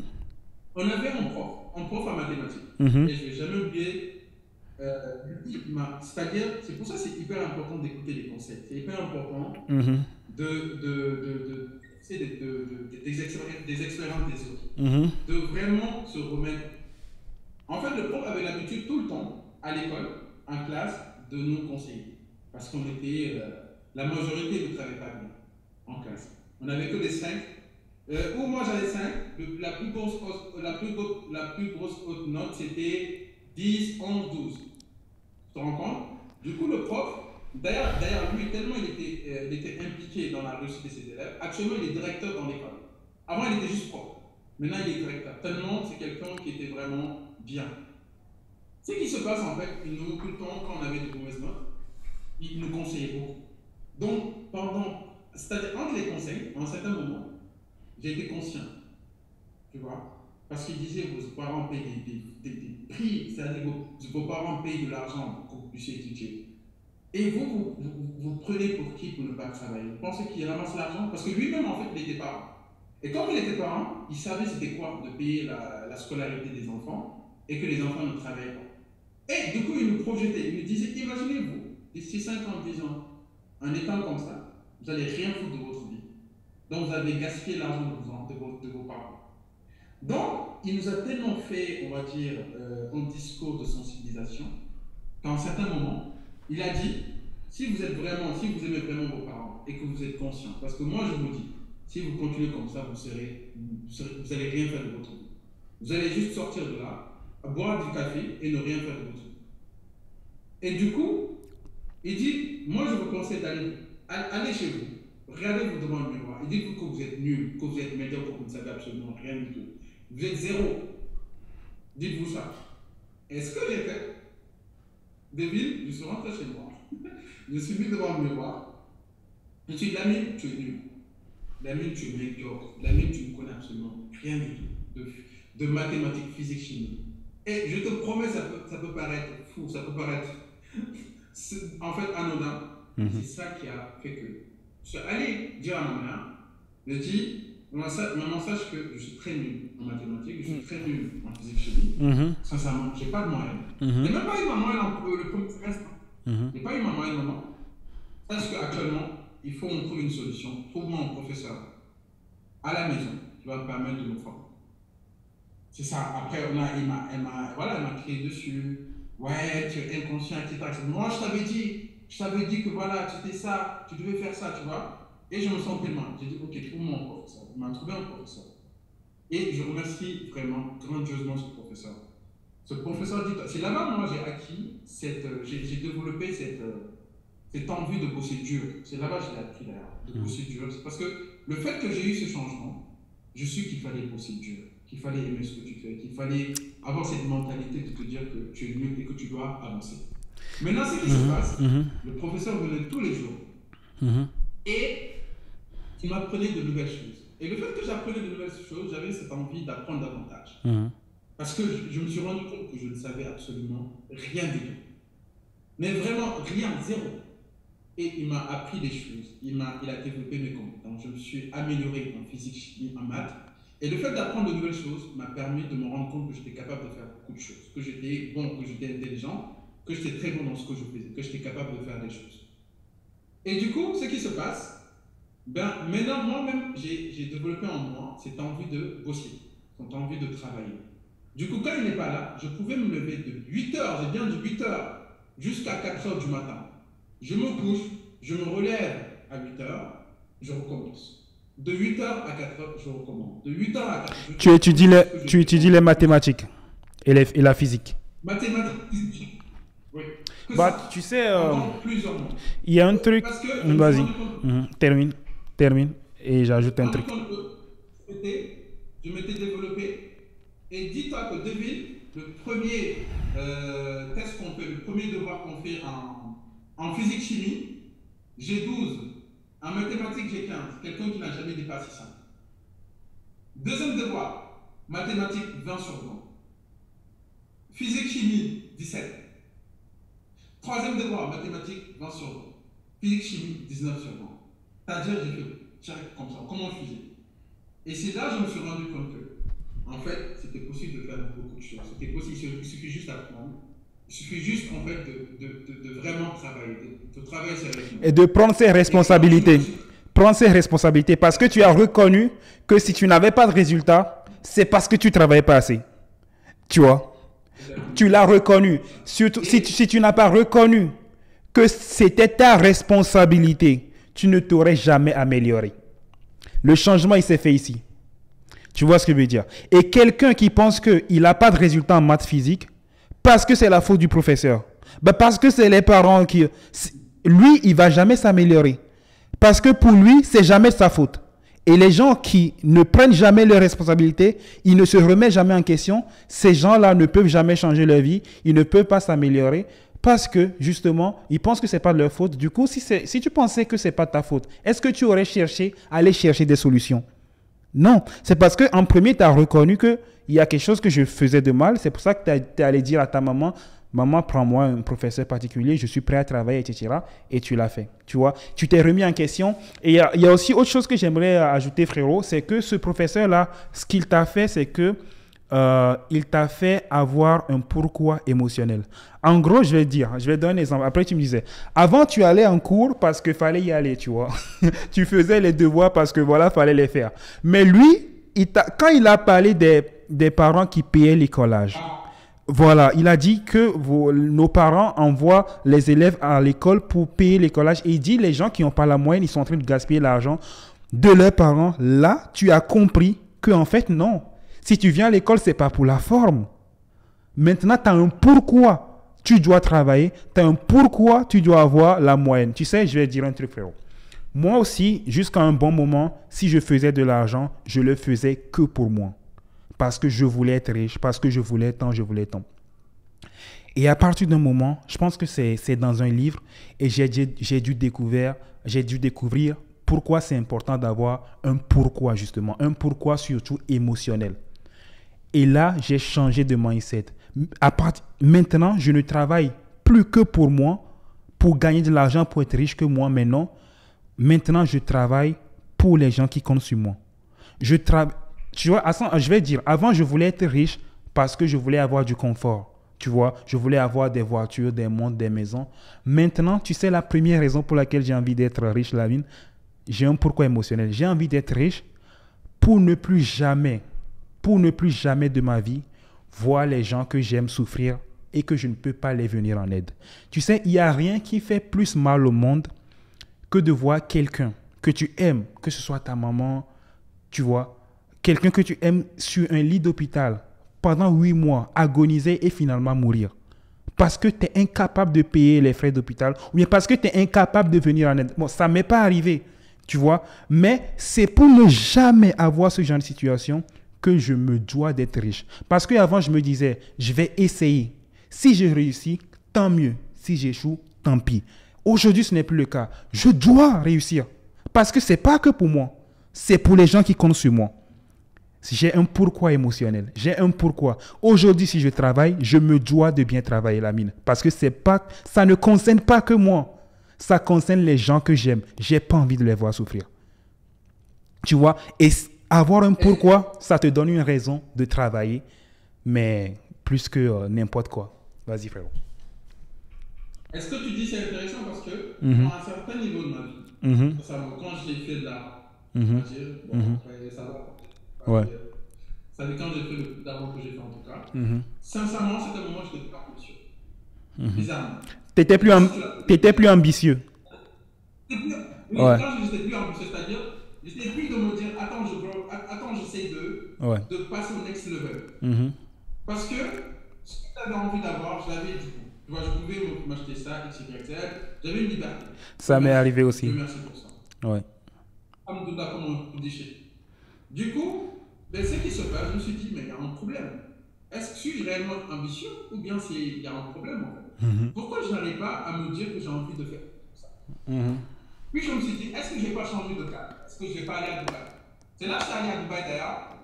Je suis allé à Dubaï parce que faut juste changer d'environnement, me dire, ok, j'ai envie de voir des gens qui ont fait plus que moi.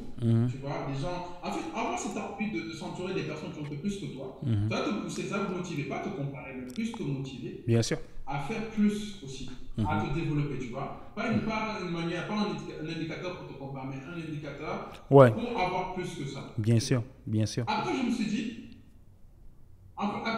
il faudrait peut-être que je mette un pourquoi beaucoup plus puissant. Bien sûr. Peut-être mon pourquoi avant c'était d'avoir une liberté. Ouais, moi aussi c'était pareil, tu vois. Il faudrait que je mette du coup en place, c'est-à-dire que je me suis même moi-même cherché un pourquoi émotionnel. Mais je vais le comprendre, c'était un pourquoi émotionnel. J'aimerais que, c'est-à-dire, déjà je ne demande plus rien. Ça c'est déjà depuis 18 ans déjà. 18 ans je ne demande plus rien. C'est moi-même qui fais tout ce que je veux. C'est-à-dire c'est moi-même qui me charge. C'est une manière en fait, c'est pour ça d'ailleurs c'est pour ça que je me débrouille tout le temps. Parce que j'ai pas envie de ça. Au début, oui, les écoles, etc. Les écoles c'est normal. Tu vois. Mais après c'est moi, je me suis dit, je veux me débrouiller moi-même, je veux chercher par moi-même. Tu vois. Et même par rapport à ça, il y a aussi mon grand frère aussi qui m'a beaucoup, on va dire, inspiré et aidé dans ça. Tu vois, parce que lui aussi, d'ailleurs, c'est lui, il était entrepreneur, c'est grâce à ça qu'il a connu Philippe, tu vois, et que Philippe aussi m'a connu. Et je me suis dit, quelqu'un qui s'est dit, ok, mais Lamine, tu as eu la chance, etc. C'est pas la chance, c'est juste que je me suis entouré, j'étais entouré par mon frère qui était entrepreneur, et tout ce qui se ressemble, ça semble, c'est tout simplement ça. Bien sûr. Tu vois. Bien sûr. Donc, pour revenir à ce que je disais, c'est juste que je me suis rendu compte qu'il fallait que j'augmente, enfin, il fallait que je crée un pourquoi émotionnel. C'est là que je me suis dit, j'ai envie maintenant de faire plaisir à mes parents. C'est-à-dire, quand ils me disent ça, mais je le fais. Tu vois. Même comme ça, c'est-à-dire, je viens. Des fois même, je dis à maman, qu'est-ce que toi, qui pourrait te faire plaisir? Il me dit, c'est ça. Après, bon, c'est des choses où ils te disent, oui, je veux que quand tu te maries, que tu es une femme, que tu es une bonne descendante, etc. Mais j'ai dit, toi, qu'est-ce qui te fait plaisir aujourd'hui, ça, si on te fait ça? Après, il m'a dit ça. Je me suis dit, ok. Et je me suis donné comme objectif de faire ça. Et du coup, ça m'a encore beaucoup plus motivé à faire des choses. Bien sûr. C'est un petit hack, on va dire ça. Ouais, le fait de pouvoir aider. Pour dire ce que tu disais, c'était intéressant, c'était pertinent. Bien sûr, non. Il faut avoir un pourquoi émotionnel. Tu sais, en plus de cela, quand tu as un pourquoi émotionnel, tu vas rarement abandonner. Tu vois, le mec qui abandonne au premier échec, le mec là, il n'est pas sérieux. Il n'a pas de pourquoi. Frérot, quand tu travailles pour pouvoir aider les gens qui comptent sur toi, tu n'abandonnes pas. Soyons sérieux 2 secondes. Le mec qui abandonne, il n'a pas de pourquoi. Moi, je suis là pour réussir. J'ai un pourquoi émotionnel. Il y a des gens qui comptent sur moi. J'ai pas envie de voir les gens que j'aime souffrir. Tu penses que je vais abandonner parce que j'ai perdu 50 € sur Facebook? Mais non, pas du tout, frère. Pas du tout. Je suis pas là pour perdre, moi. Je suis là pour gagner. Tu vois, du coup, avant aussi, j'avais un mindset de moi, je suis un battant. Si je vais me battre, si je réussis, tant mieux. Si j'échoue, tant pis. Non, là, c'est plus le cas. Moi, je suis là pour réussir. Je suis pas là pour essayer parce que je peux pas perdre. Il y a des gens qui comptent sur moi. Tu vois, donc il faut avoir un pourquoi. Bon, cette partie mindset-là, j'ai envie de le résumer en 5 points. Le premier truc, c'est la confiance en soi. Tu vois, donc il faut avoir une confiance inébranlable en soi. Moi, je connais aucune personne qui a du succès et qui n'a pas confiance en ce qu'il fait. Tu vois, les gens qui se disent, ouais, je suis pas sûr si ça va marcher. Ah ouais, mais les autres, ils réussissent, mais moi, je ne sais pas, non. Tu vois, moi, pour te dire, par exemple, un exemple, bon, comme je disais, quand j'avais démarré le business, je me disais, OK, que l'échec, c'est pour les autres. Moi, je suis un gagnant. C'est-à-dire que s'il y a un truc, s'il y a une compétition et qu'il y a 100 participants et qu'il y a 99 qui ont échoué et qu'il n'y a qu'un seul gagnant, bah, je ne demande même pas, je sais déjà que c'est moi, tu vois. Donc, moi, j'ai confiance en moi. Du coup, chaque chose que je fais, je sais que je peux tout faire. Moi, je connais vraiment des gens, ils ont aucune confiance en eux. C'est-à-dire, les mecs, ils ne pensent pas qu'un jour, ils seront riches. Ils ne pensent pas qu'un jour, ils peuvent être millionnaires. Ils disent, est-ce que moi aussi, je peux être millionnaire? Moi, je ne me pose pas ce genre de questions. Tu vois, non, mais moi, en fait, c'est des êtres humains qui accomplissent des grandes choses. Elon Musk, il est humain. Bill Gates, il est humain. Du coup, si eux, ils ont pu le faire, moi aussi, je peux le faire. Il n'y a aucune raison pour que j'y arrive pas, tu vois. Donc, confiance en soi absolue. Deuxième point du mindset du gagnant, celui qui réussit tout ce qu'il entreprend, c'est quelqu'un qui est prêt à faire des sacrifices. Tu vois, donc parce qu'il y a des gens, ils veulent les belles choses, mais ils ne veulent pas faire le travail pour l'avoir. Mais en fait, il n'y a pas de magie. Il faut savoir que des résultats extraordinaires ne peuvent pas résulter d'efforts ordinaires. Tu vois, si on veut des résultats extraordinaires, il faut fournir des efforts extraordinaires, du moins au début. Troisième point, c'est ce qu'on avait dit ensemble, il faut prendre ses responsabilités de tout ce qui nous arrive, en bien comme en mal. Tout ce qui t'arrive, c'est ta faute. Même si tu penses qu'il y a des gens, d'autres personnes qui rentrent en jeu, le fait de penser que c'est de ta faute, que tu prends les responsabilités, ça va te permettre de te remettre en question et de t'améliorer. Parce que les mecs qui ne se remettent jamais en question ne peuvent pas s'améliorer parce que justement, c'est jamais de leur faute. Le quatrième point, le mindset du gagnant, le quatrième point, c'est tout simplement qu'il faut oser sortir de la norme. C'est ce que je disais, tu ne peux pas avoir une vie extraordinaire si tu fais des trucs ordinaires. Tu vois, si on veut avoir une vie qui sort de la norme, il faut avoir des actions qui sortent de la norme. Le cinquième point de quelqu'un qui veut avoir, de quelqu'un qui a un mindset de gagnant, c'est justement cette personne-là qui est prêt à travailler dur. Tu vois, c'est le mec qui est inarrêtable au niveau du travail. Tu vois, moi, je suis quelqu'un, j'ai jamais peur de la quantité de travail qu'il faut pour atteindre l'objectif. Tu vois. Donc, s'il faut travailler 24 heures sur 24, 7 jours sur 7, et je sais qu'au final, au bout du compte, il y aura les résultats, moi, je suis prêt à le faire. Tu vois, donc, il y a plein de personnes, ça rejoint un peu le point des sacrifices. Il y a plein de personnes, ils veulent les belles choses, tu vois, mais bizarrement, ils ne veulent pas le travail pour les avoir, tu vois. Donc, il faut vraiment prendre encore ces 5 points-là. Pour moi, c'est ça les 5 points qui résument le mindset du gagnant. Est-ce que tu as quelque chose à ajouter? Je valide tout simplement ça, hein. Je valide les 5 points et c'est intéressant, c'est pertinent. Donc voilà. Je pense à rejoindre tout ce qu'on s'est dit tout à l'heure, là. Ouais. Donc voilà quoi. Du coup, bah, là, Voilà, on voilà. va passer à la prochaine partie, Lamine. Dernièrement, tu étais à Dubaï. On devrait se capter. On devrait se capter. Oui, Et j'étais pas dispo. oui, ouais, Tu ouais, vois, et là, après, ça m'a exactement. fait mal parce qu'il y a plein de personnes qui sont venues, on s'est capté. Je me souviens, il y avait un de mes élèves, il était algérien. On s'est capté. Il y avait Bill. Ok. Ouais, on s'est capté. Il est venu chez Ah, moi. le gars qui a été très ouais, Ouais. ouais. Après, il y a aussi l'autre Bill, le mec qui est un peu musclé là. On a fait une vidéo avec lui, russe jaune. Je sais pas Ah, si tu te c'est souviens. lui dont je Ah, parle. c'est de lui que tu parles? Non, il y avait un autre avant lui. Lui, il était algérien. On s'est capté aussi. Et franchement, le fait que quand tu étais là, j'étais vraiment pas disponible, ça m'a fait mal. Mais je pense que, est-ce que justement, c'est là que j'allais te demander, est-ce que aujourd'hui, tu penses que tu vas quitter le Sénégal? Est-ce que tu penses que tu veux t'expatrier? Parce que tu étais venu à Dubaï. C'était quoi le projet? Est-ce que tu penses que tu veux déménager à Dubaï, expatrier?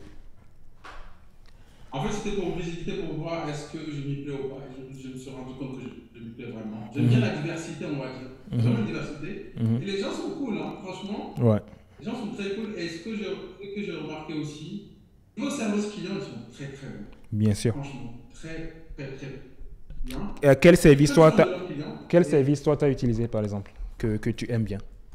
comment? Quel service tu as bien aimé à Dubaï?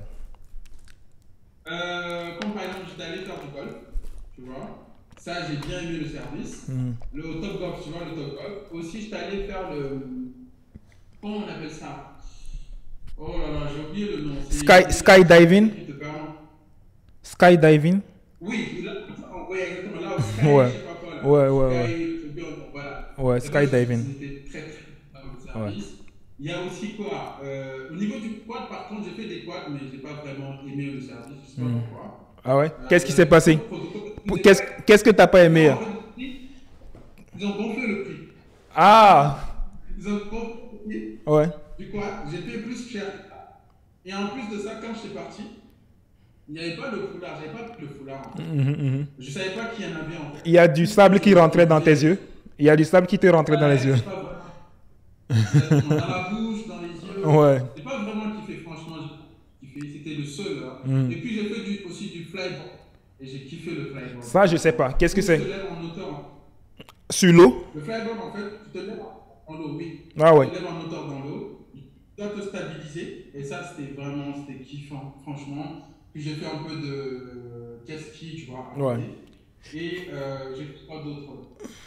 J'ai fait plein d'activités. Et puis aussi les Dubaï Mall, enfin, tout ce qui est restaurant à côté de Dubaï Mall aussi. Mhm. C'était vraiment kiffant. J'ai bien mangé. En plus, les gars, ils sont là, ils te disent, viens au niveau du resto, ils sont très cool, tu Ouais, vois. ouais, Et aussi Marina Mall, j'ai visité un peu ouais. Marina Et Mall. C'était toi, pas. tu En te plus, vois.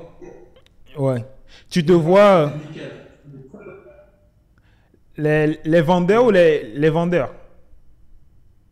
Non, les voitures de location là. Ouais, les J'ai loué une voitures. Mercedes là. Ouais, C'était très très belle là. ouais. Ouais, c'était cool, hein, franchement. Et est-ce que toi, tu te vois vivre à Dubaï sur le long terme? Oui, bien sûr, 100%. En fait, ce qui me bloque juste, en fait, c'est que le fait que je connais pas des personnes, enfin, le fait que je connais pas de personnes, T'inquiète, je ça suis me bloque là. beaucoup. Dernièrement, j'étais pas disponible, mais prochainement, je suis là. T'inquiète. J'ai beaucoup pensé, mais je me suis dit, si j'y vais, en fait, c'est aussi pour m'entourer des entrepreneurs, tu vois. Les entrepreneurs, et ça, c'est hyper important, son entourage, parce que ça permet de te propulser, voilà, de vouloir faire de grandes choses, tu vois. Parce que, en fait, quand j'y pense, en fait, c'est quelqu'un qui naît dans une petite ville et quelqu'un qui naît dans une grande ville, c'est différent. Ça, j'ai remarqué ça. Quand tu es Sérieux? dans une grande ville, où Hmm. c'est, on va dire, c'est des gars, Ouais, ils ont une mentalité de malade. bien sûr. Ils sont là pour faire de grandes choses. Je te promets que tu deviens comme eux. Ça, c'est sûr. Bah, tu Tu sais, deviens comme eux. Lamine, ça, c'est un truc qui est bien connu. Dis-moi qui sont tes amis, dis-moi quel est ton entourage, je te Ouais. dirai qui tu deviendras et ou bien qui tu es. Et oui, moi, tu sais, une des choses qui m'a vraiment aidé à Dubaï, c'est que depuis que je suis venu, je me suis entouré que de gens qui font plus d'argent que moi. Tu vois, des gens qui font des mois 1,6 million. Dernièrement, j'ai rencontré un mec, c'est un truc de fou, mec. Le mec, il gagne trop d'argent. Du coup, quand tu vas voir un dashboard, ok, on était au milieu du mois. Ok, le mec, il est 1,6 million. Quand tu rentres chez toi, tu dis, Il est bah, dans quoi? il est un peu dans tout ce qui est trading, tu vois. Ok. Ouais, du coup, 1 million, tout ce qui est crypto, etc.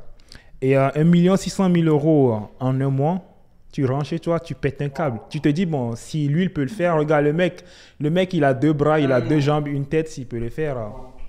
Toi, même si tu fais pas 1,6 million, tu peux bien faire, voilà, 500 000 par mois, tu vois. Donc, ça, c'est vraiment quelque chose qui te débloque la tête, tu vois. En gros, le fait de rencontrer quelqu'un, tu vois, moi, il y a un truc qui m'a inspiré quand j'étais arrivé à Dubaï, c'est sur Bali, par exemple, il m'a inspiré. Le mec, il vit dans une grosse villa, il a une Lambo dans le parking, il a une Porsche dans le parking.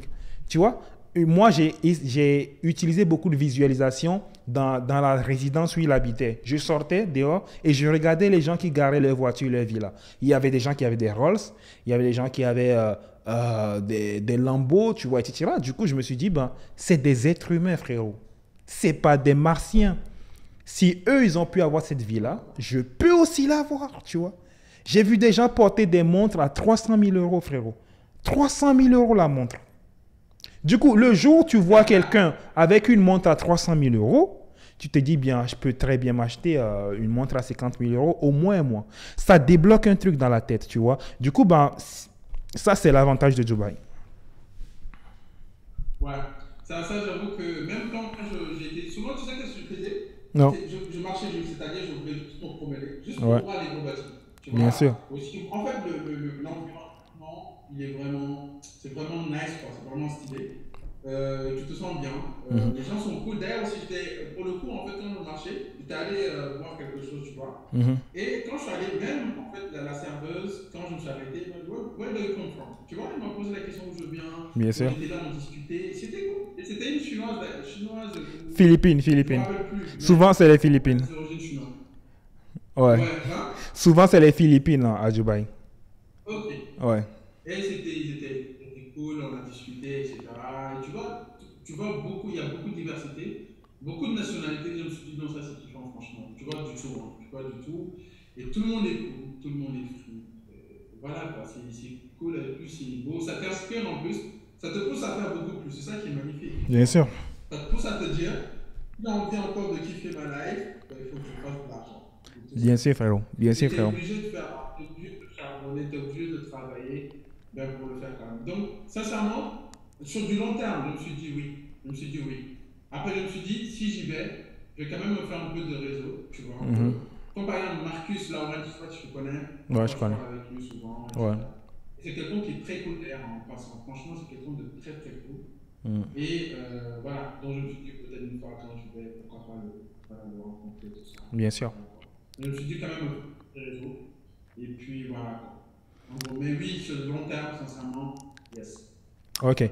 Et franchement, c'est. Et là, tu planifies de venir ou t'as pas encore fait un plan? Pas encore de plan. Ah, comme je dis, le seul blocage pour le moment, c'est le travail. Je n'ai pas aussi d'envie. Juste être dans mon appartement. Juste être là à faire de l'argent, à faire du commerce, à faire de l'argent. Et puis ne pas au moins rencontrer des gens, sortir, etc. Tu vois. Parce que sincèrement, en fait, ce qui est bizarre avec moi, c'est que ce que je fais, j'aime tellement ce que je fais que quand je suis chez moi, je fais que bosser. Bien Je sûr. fais rien d'autre. Bien sûr. Je suis tout le temps devant mon computer pour bosser. C'est ça qui est grave. Du coup, je suis obligé de me contraindre à sortir, sinon c'est pas bon. Sinon je vais être là devant mon ordi, devant être exposé devant l'ordi avec mes yeux, et puis voilà, c'est pas bon sur du long terme, à être assis aussi. Bien sûr. C'est pour cela d'ailleurs, j'ai même de commencer juste après le ramadan, de commencer tout ce qui est boxe. Je vais commencer la boxe. Mais Je me toi, suis tu dit, fais un peu la allez, salle, non? Tu vas un peu à la salle, toi, non? oui, oui, bien sûr, ça c'est depuis, hein, depuis très Depuis. Hein. longtemps. Je fais du salle, donc je vais mettre maintenant la boxe. Je vais faire du UFC aussi parce que c'est quelque chose que j'aime bien. Mhm. Tout ce qui est boxe UFC, tout ce qui est sport de combat, c'est quelque chose que j'aime. Parce que je me dis, en tant qu'homme, en fait, on doit savoir se battre, on doit savoir se protéger, tu vois un peu. Donc Évidemment. c'est hyper Si important. t'es un homme, si t'es un homme, tu vas pas à la salle, tu fais pas d'exercice, tu sais pas te battre, comment est-ce que Voilà. tu protèges ta femme? Exactement, c'est ça. Comment tu protèges ta femme? Évidemment, frérot. Comment tu te protèges toi-même? Ah bah, toi-même Imagine ça déjà. avec ta copine et on t'agresse, comment tu fais? Évidemment. Tu ne sais pas te battre. Je me Évidemment. dis, c'est hyper important On ça. dit- en gros, le but, c'est C'est hyper on important. dit pas d'aller agresser les gens. Non, on dit d'être capable de se défendre, tu vois. Et ça fait toute la différence, tu vois. Parce que moi, c'est une des raisons qui m'a poussé à aller à la salle. Bon, moi, je fais pas de boss, etc. Mais il faut quand même être un minimum en forme, tu vois ce que je veux dire, tu vois. Et il faut savoir qu'une santé physique, ça entraîne automatiquement une santé mentale aussi. Et ça entraîne de meilleures performances dans le business, tu vois. Donc, D'ailleurs, moi, je vois l'impact sur moi. C'est-à-dire, quand je fais pas de sport, Mhm. je suis très vite fatigué quand je boxe. OK. A contrario, Mhm. quand je fais du sport, j'ai Mhm. beaucoup plus d'énergie. C'est-à-dire, Ouais, je bien passe sûr. plus de temps, j'ai beaucoup plus d'énergie pour bosser. Ça, Mhm. j'ai remarqué. Donc, c'est pour ça D'ailleurs, que je suis obligé de faire du sport. d'ailleurs, là, dès qu'on va finir l'interview, je vais aller à la salle. Là, il est 22 h. Je vais aller. Bon, c'est dans mon building quand même, mais le mec, bon, il me laisse passer, même si il ferme à 22 h 30. Donc, Ah oui, après, je vais aller. Bon, bah, ok, bah, parfait, frérot. Au niveau de l'expatriation, t'inquiète, il y a un bon réseau de Français ici quand même. Donc, quand tu seras là, tu verras, il y a un bon réseau quand même. Et tant mieux. je pense qu'on a fait le tour, franchement. Même les critiques, je pense on les a abordées, hein. Souvent, c'est le mindset des gens, les gens qui pensent que, voilà, qui critiquent les gens connus. Bon, moi, j'avais déjà abordé ça dans une de mes vidéos où je disais que, en fait, souvent, les gens qui s'attaquent aux gens qui ont un peu quand même de notoriété, de visibilité, il y a ça. Moi, je dis c'est un peu le revers de la médaille quand on a décider d'avoir de l'influence, tu vois. En gros, moi, je ne connais aucune personne célèbre qui n'a pas un scandale à un moment donné, tu vois. Il y a forcément un truc, que ce soit des footballeurs. Là, il y a un qui a un problème en ce moment-là. Comment il s'appelle? L'Algérien où sa femme a divorcé euh, Hakimi, du coup, voilà. Et apparemment, son argent, c'est dans les comptes de sa mère, apparemment. Apparemment, C'est une fake fausse news. rumeur. Voilà, apparemment, c'est une fake news. Du coup, voilà, j'ai vu ça. Et moi, je pense que c'est une décision que moi j'ai prise, tu vois. Je sais pas si tu as vu la vidéo, j'ai répondu à toutes ces rumeurs-là. Je sais pas si tu as vu la vidéo. Oui, je l'ai vu, bien Tu as sûr. vu la vidéo. Du coup, ouais. En gros, l'idée, c'est quoi? Moi, j'ai décidé, tu vois, d'avoir de l'influence, de la notoriété. Et je me suis préparé à cette éventualité où un jour, quelqu'un s'attaque à moi avec des mensonges, des informations déformées, etc. Et moi, j'ai quelqu'un, tu vois, ils savent pas d'où je viens, tu vois. Ils me connaissent pas. Du coup, ils me connaissent pas, ils connaissent pas mon histoire. Du coup, moi, je suis quelqu'un qui a, tu vois, un état d'esprit où ce genre de choses-là, je me suis déjà préparé à ça, tu vois. Et pour te donner un exemple, je sais pas si tu connais Idriss Aberkan. Oui, bien sûr. C'est le Ça, mec, je suis. voilà, il fait Je des suis bonnes Idriss conférences. Abdel. Tu sais comment je l'ai connu? Très intelligent. Les médias se sont acharnés sur lui en disant qu'il a falsifié ses diplômes. Le mec, il est dans la vingtaine, il a 3 doctorats. Et les médias, tous les jours, ils disaient que c'est des faux doctorats. Parce que pour eux, c'est incommensurable. C'est inconcevable que, en plus d'être un arabe et en plus d'être jeune, qu'il a 3 doctorats, pour eux, c'est de l'arnaque. Tu vois? Du coup, Idriss Abekan, c'est comme ça, moi je l'ai connu parce que tout le monde s'acharnait sur lui en disant que voilà, ses diplômes étaient faux. Et pareil, il y avait, je sais pas, bon, cette histoire-là, je sais pas si tu la connais, mais en fait, c'est l'histoire de Bill Gates au milieu des années 90. Il y a l'État qui a voulu démanteler son entreprise parce qu'il y a des gens qui voulaient qu'il tombe parce qu'il était trop haut, tu vois. Du coup, et en plus, les acteurs, il y a toujours une femme qui vient faire de fausses accusations de viol. Après, on se rend compte que Neymar, tu te souviens Neymar, il y a sa copine. Voilà, fausses accusations de viol. Du coup, moi, j'ai vu l'histoire des célébrités. J'ai vu l'histoire des gens qui ont aspiré à la grandeur. Et je sais que si moi aussi je vais emprunter ce chemin-là, bien sûr qu'évidemment, un jour, quelqu'un viendra me calomnier. Et ben, le mec là, il est en train de faire son truc. Bon, moi, je dis, ça prouve juste qu'en fait, c'est des gens, déjà, qui ils n'ont pas un bon mindset. Ils ne sont pas du tout des gens qui vont avoir du succès, etc. Ou alors, c'est des gens qui ont tellement de temps que ils sont prêts à faire non pas une vidéo sur quelqu'un, non pas deux, non pas trois, non pas quatre, mais des millions, tu vois, sur moi. Du coup, bah, moi, je pense même plutôt qu'il m'aime bien. C'est mon fan numéro un, tu vois, parce qu'il s'intéresse plus à ma vie que à moi-même, tu vois. Donc, ce genre de personnes-là, moi, ça me fait rire, tu vois. Ils me connaissent pas, ils connaissent pas mon histoire, ils savent pas d'où je viens, tu vois. Et après, dis-moi aussi par rapport à Philippe Simo, qu'est-ce que toi, tu penses de ce genre de situation? Alors, par rapport aux critiques, en fait, moi j'ai appris, en fait, on va dire, de Philippe Simon, de Philippe Simon, beaucoup, beaucoup de choses, franchement. Mhm, Parce que j'aime bien apprendre des autres, tu vois. C'est-à-dire, pour me permettre aussi de ne pas faire les mêmes erreurs, aussi, genre, envie de me développer, de savoir exactement quoi faire. Et je me suis rendu compte que c'est hyper important d'ailleurs, mhm, franchement. C'est-à-dire, quand tu as un certain niveau, d'apprendre des autres. mhm, Et j'ai compris que, par exemple, Philippe Simon qui fait un travail quand même énorme, tu vois. Et il a été critiqué à un certain moment, beaucoup, beaucoup de fois. mhm. Mais ce que j'ai compris de lui, c'est-à-dire, c'est pour ça que c'est bien d'apprendre des personnes qui ont grandi. C'est-à-dire, il n'a pas essayé de montrer quoi que ce soit. C'est-à-dire, c'est-à-dire, qu'il n'y ait pas enfin, que ces critiques n'aient pas d'impact sur lui. Il n'y avait aucun impact. Et quand je dis aucun Évidemment, impact, frérot. en fait, il a montré que Mhm. ce sont ses compétences qui lui ont permis d'être là. Bien sûr, Tout simplement ça. bien sûr. Et comme il l'a dit, c'était un mauvais. Il a juste dit, les amis, ce qui se passe là, c'est juste un mauvais moment. On va en parler d'ici quelques années, on va rigoler d'ailleurs de ça. Bien sûr. Donc moi, j'ai compris que toute critique qui se fait aujourd'hui, au fil du temps, en fait, il n'y a que tes compétences qui vont affirmer oui ou non que tu es bon, oui ou non. C'est tout Bien sûr. simplement ça. Bien sûr. Et c'est pendant ces moments du coup, il ne Mhm, faut jamais lâcher. C'est-à-dire, quand je dis il ne faut jamais lâcher, c'est pendant ces moments qu'il faut être présent. mhm, Ne pas montrer que à cause de ça, mhm. ben, je me fais petit, à cause de ça, à cause de ces critiques, je fais moins. Non. C'est pendant ces moments que tu démultiplies tes compétences, que tu montes plus, que Ouais. tu te mets plus en avant. Mhm, Pour que les gens sachent que Il n'y a rien qui t'atteigne. Bien sûr, il y aura après quelques mois de vues, etc. C'est pas grave. Ouais. Ça va arriver. Mm. Tu as un mois de vues. Mais je te promets que plus tu avances, les gens vont se rendre compte de ton travail.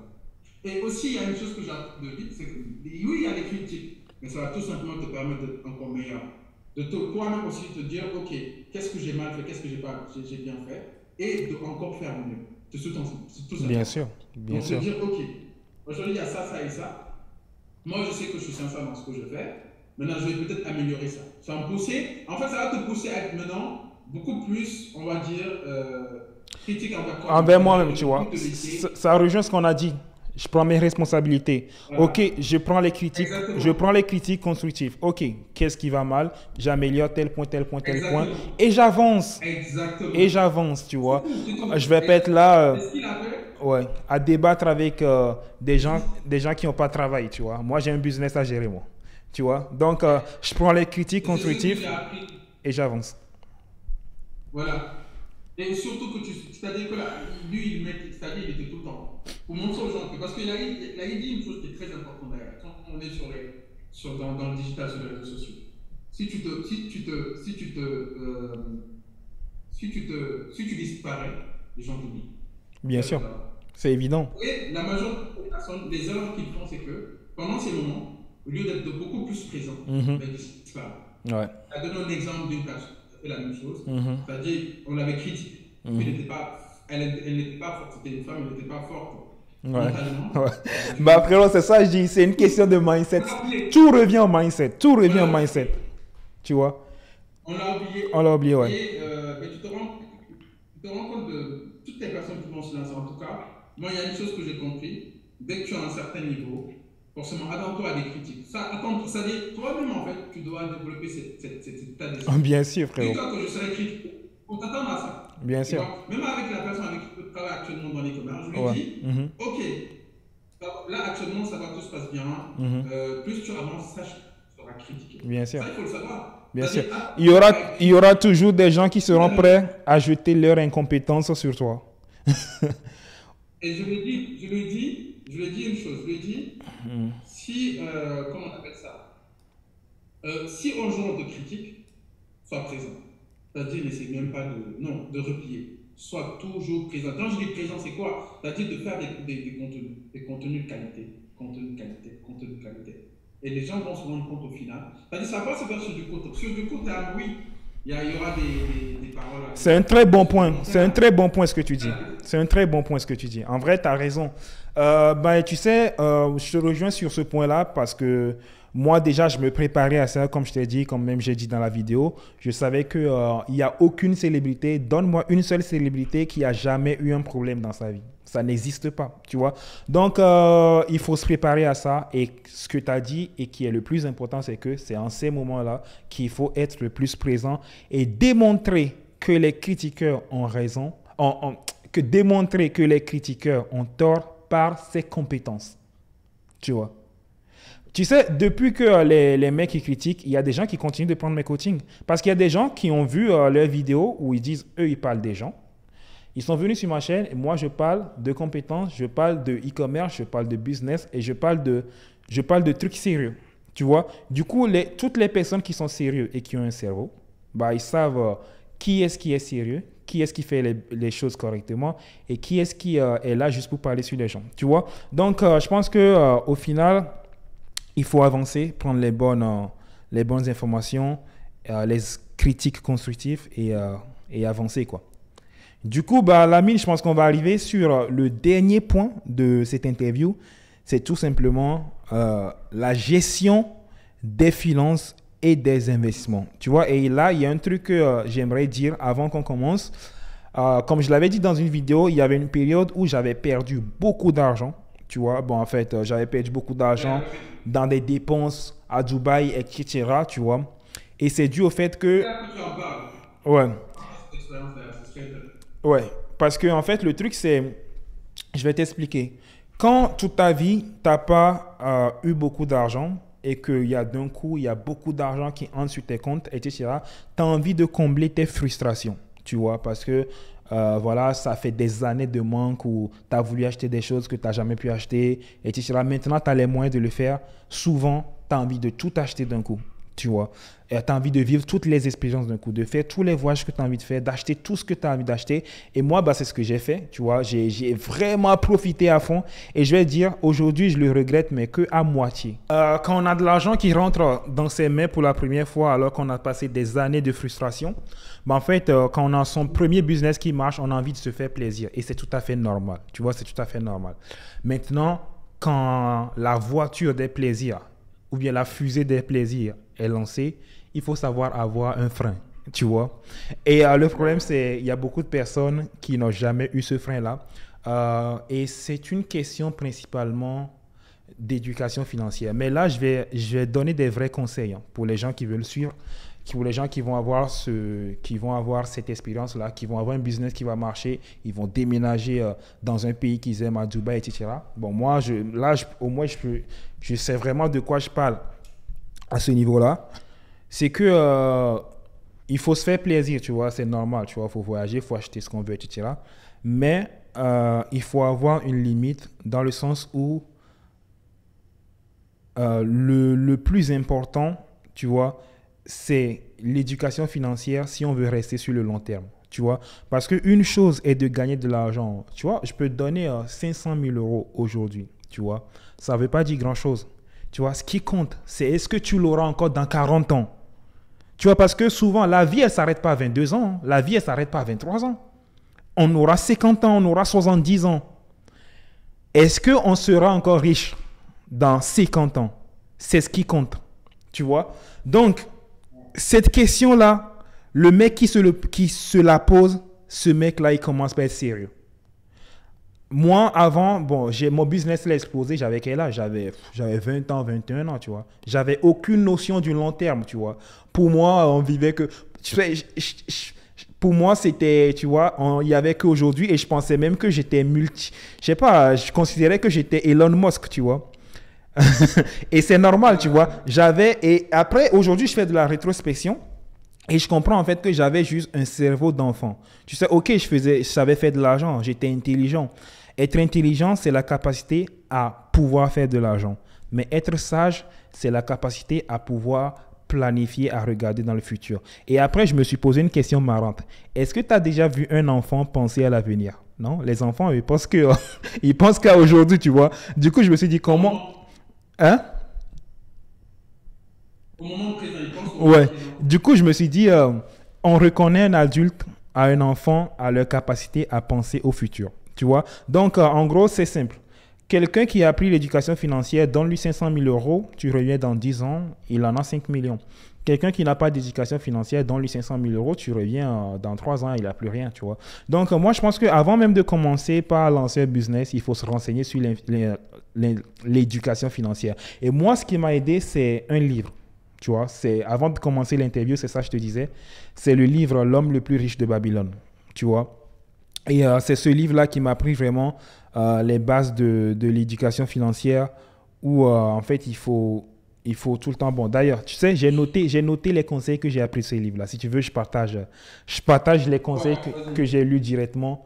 J'ai noté ça. J'ai écrit les phrases qui m'ont marqué dans le livre. Je les ai écrites. OK? Si tu veux, je te les lis dans l'ordre. Et là, tu prends les leçons directement. Tu vois? Bah, c'est les mêmes leçons que j'ai prises, tu vois. OK? Alors, les conseils que j'ai lus dans ce livre, les conseils qui m'ont marqué, en gros, c'est des notes que j'ai prises dès que je commençais par lire le livre, tu vois. Alors, première chose que j'ai notée, c'est un petit intérêt sûr est bien plus préférable à un grand risque. Un peu de prudence vaut mieux qu'un grand regret. Plus nous acquérons des connaissances, plus nous pouvons gagner. L'homme qui cherche à apprendre plus dans son métier sera grandement récompensé. Une partie de tout ce que tu gagnes est à toi et tu peux le garder. Elle ne doit pas être inférieure à 1/10. Quel que soit le montant que tu gagnes, elle peut valoir bien plus quand tu peux te le permettre. Paye-toi en premier. Aucun homme ne donne toute sa fortune, même pas à son meilleur ami. Un petit rendement, mais un rendement sûr, est bien plus préférable que le risque. Des offres saugrenues, aussi existantes que des récits d'aventure, frappent toujours à la porte du nouveau possesseur d'or. En gros, ça veut dire que chaque fois qu'il y a de l'argent qui rentre dans tes mains, il y aura toujours des offres saugrenues qui frapperont à ta porte. En gros, c'est-à-dire que dès que tu commences par gagner de l'argent, il y a toujours quelqu'un qui viendra te dire vas-y, Jess, mets 20 000 euros dans ça, t'inquiète, ça va se multiplier, mets 50 000 euros ici, tu vois. Des offres saugrenues, aussi excitantes que des récits d'aventure, frappent toujours à la porte du nouveau possesseur d'or. Du nouveau possesseur d'or, pas de celui qui est expérimenté. Un autre conseil, pourquoi demandes-tu des conseils sur les bijoux à un fabricant de briques? L'occasion n'attend personne. Aujourd'hui, elle est présente, bientôt, elle sera envolée. Celui qui est déterminé trouve les moyens. Là où se trouve de la détermination, se trouve un chemin. Ce que nous considérons comme des dépenses nécessaires, alors celle-là, elle m'a marqué. Ce que nous considérons comme des dépenses nécessaires augmente toujours en proportion de nos revenus. Sauf si nous nous y opposons. Ne confondez pas vos dépenses nécessaires avec vos désirs. Par rapport à ça d'ailleurs, ce que j'ai les principes les principes fondamentaux de bonne gestion financière, c'est de ne jamais augmenter ses dépenses en fonction de ses revenus. Bien sûr. Et ça, c'est super important. Super important. Et là, il reste 2 citations. Une bourse vide est une terrible tragédie pour l'homme incapable de travailler. Une bourse vide, c'est-à-dire un compte en banque vide, quoi.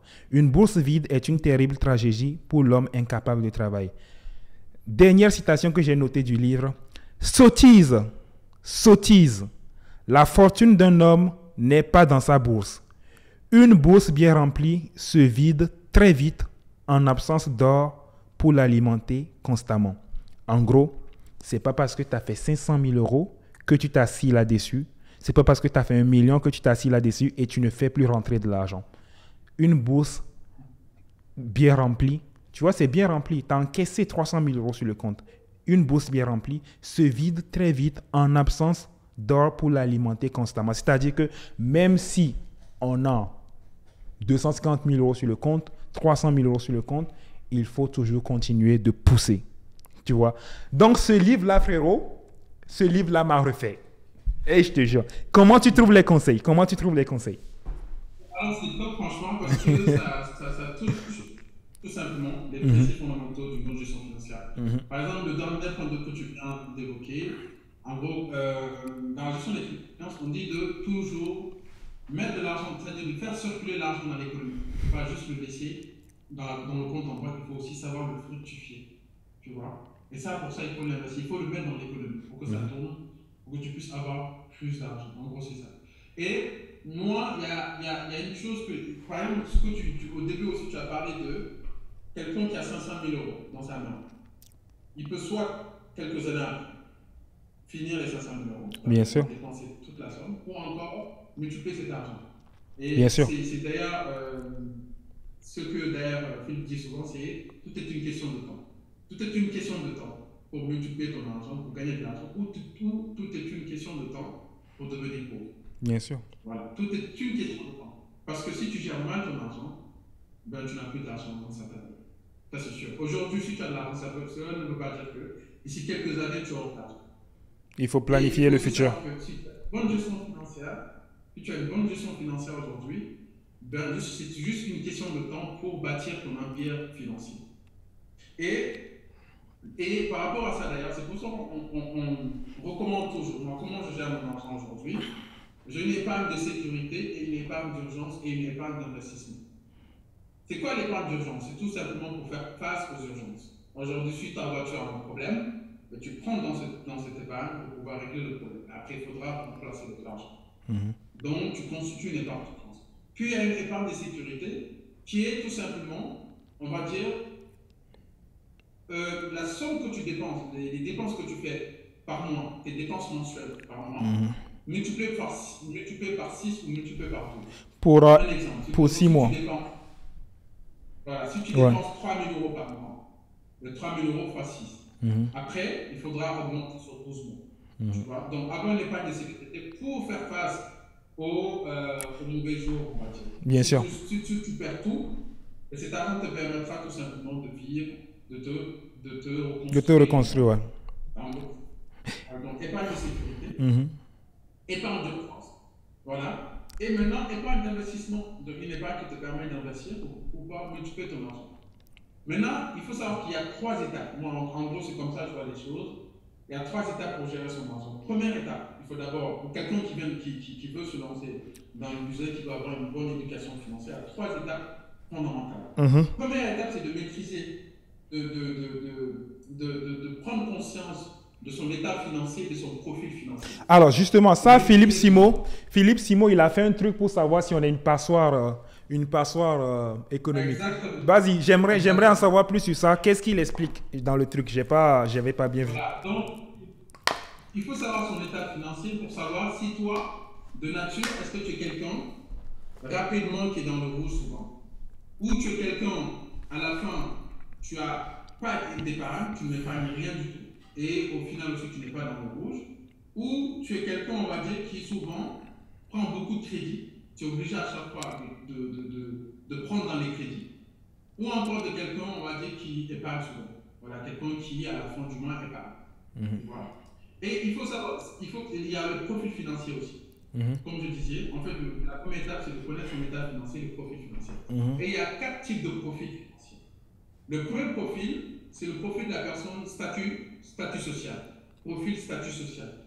C'est la personne, on va dire, que quand elle gagne de l'argent, c'est pour son statut social. Pour les belles voitures, les belles sorties, les belles filles, les beaux restaurants, etc., etc., tu vois. Mhm. Puis il y a le profil financier générosité. C'est la personne, en fait, quand elle gagne de l'argent, c'est pour faire plaisir aux gens. Mhm. Tu vois. Mhm. Puis il y a le profil, comment on appelle ça? Profil autonomie financier. Mhm. Donc c'est la personne c'est le profil qui, quand il veut gagner de l'argent, peut être libre financièrement. Mhm. Peut être libre de ses mouvements pour avoir une liberté financière, une liberté géographique, avoir cette capacité à être libre totalement, Mhm. définitivement, tu vois. Et puis il y a le profil de la personne, ce qu'on appelle le profil plaisir. Donc c'est le profil de la personne qui gagne de l'argent pour se faire plaisir. Parce qu'il se dit que l'argent est fait pour ça, pour se faire plaisir, pour faire des belles expériences, etc., etc. Donc il faut connaître son profil pour Mhm. pouvoir chercher. Donc ça c'est la première étape. Et cette première étape toujours, tu fais le tracking de tes finances. Chaque mois, tu dois pouvoir traquer tes finances pour savoir comment tu dépenses. C'est hyper important. Mhm. Et il y a des applications pour ça. Moi, l'application que j'utilise, c'est Money Monnaie. Manager. Sur Ça te iPhone. permet de lister. Oui, ça te permet de mettre toutes les dépenses que tu fais. Mhm. Pour, en fonction de ça, savoir où est-ce que tu fais plus de dépenses et de vraiment comment on appelle, te remettre en question par rapport à ça. Bien sûr. Tu vois. Donc moi, je le fais sur 3 mois. Et Mhm. puis après ces 3 mois, ben, j'essaie pas de tricher, c'est-à-dire de façon naturelle, comment je dépense. En fonction de ça, maintenant, j'essaie d'adapter, de réajuster les choses. Ça, c'est Mhm. la première étape. Mhm. Deuxième étape, maintenant, c'est d'épargner maximum. Donc tu épargnes le maximum. Et pour épargner, on dit souvent d'épargner 40%. C'est la règle des 60-40%. Ok. 60%, c'est dans tes charges fixes, dans tes charges variables. Et les 40%, c'est épargne directement. En gros, c'est ça. Puis, troisième étape, maintenant, c'est tout simplement d'investir pour multiplier ses sources enfin, de fructifier son argent en investissant en multipliant ses sources de revenus. Donc, tu Ouais. multiplies tes sources de Moi, revenus. par rapport au pourcentage, il y a plusieurs façons de gérer. Moi, ce que je fais, c'est que chaque mois, je vois ce que je gagne, ok, ça peut être 20 000, ça peut être 30 000. Et qu'est-ce que je fais, c'est qu'il y a 10% qui vont dans les économies. Il y a 20% qui vont dans les dépenses courantes. Il y a 20% qui vont dans les investissements. Et il y a 50% qui retournent dans le business. Tu vois, et c'est comme ça moi je partage, tu vois. Mais après, comme tu vois, il y a 50% qui retournent dans le business, tu vois, pour ramener encore plus d'argent, tu vois. Donc ça, c'est une organisation qui marche bien aussi, ça. Pourquoi pas? Ouais. Pourquoi pas? En gros, c'est ça. En gros, c'est ça, quoi, les profils financiers, comment je gère aussi, quoi. En gros, c'est ça. Ok. Bon, bah, Lamine, je pense Voilà. que on a fait le tour de toutes les thématiques qu'on voulait abordé dans ce podcast, dans cette interview. Franchement, je pense que les gens vont apprendre. Franchement, je pense que les amis, que vous êtes sortis de ce podcast enrichis, que vous avez appris des choses, que ce soit de Lamine ou de moi, parce que c'était le but. Le but, c'était de partager de la valeur. Il faut qu'à la fin de cette vidéo, de cette interview, les gens se disent « Ah ouais, j'ai appris quelque chose. » Tu vois. Et là, on aura fait notre travail. Franchement, Lamine, c'était un plaisir de t'avoir dans cette interview. Et franchement, moi, j'adore ton mindset, frérot. Et je valide à 100%. Et franchement, je te souhaite beaucoup de réussite dans tous tes business. Et on avance, frérot. OK? Du coup, les amis, c'est tout pour cette vidéo. On se retrouve dans la prochaine. C'était James. Allez, ciao.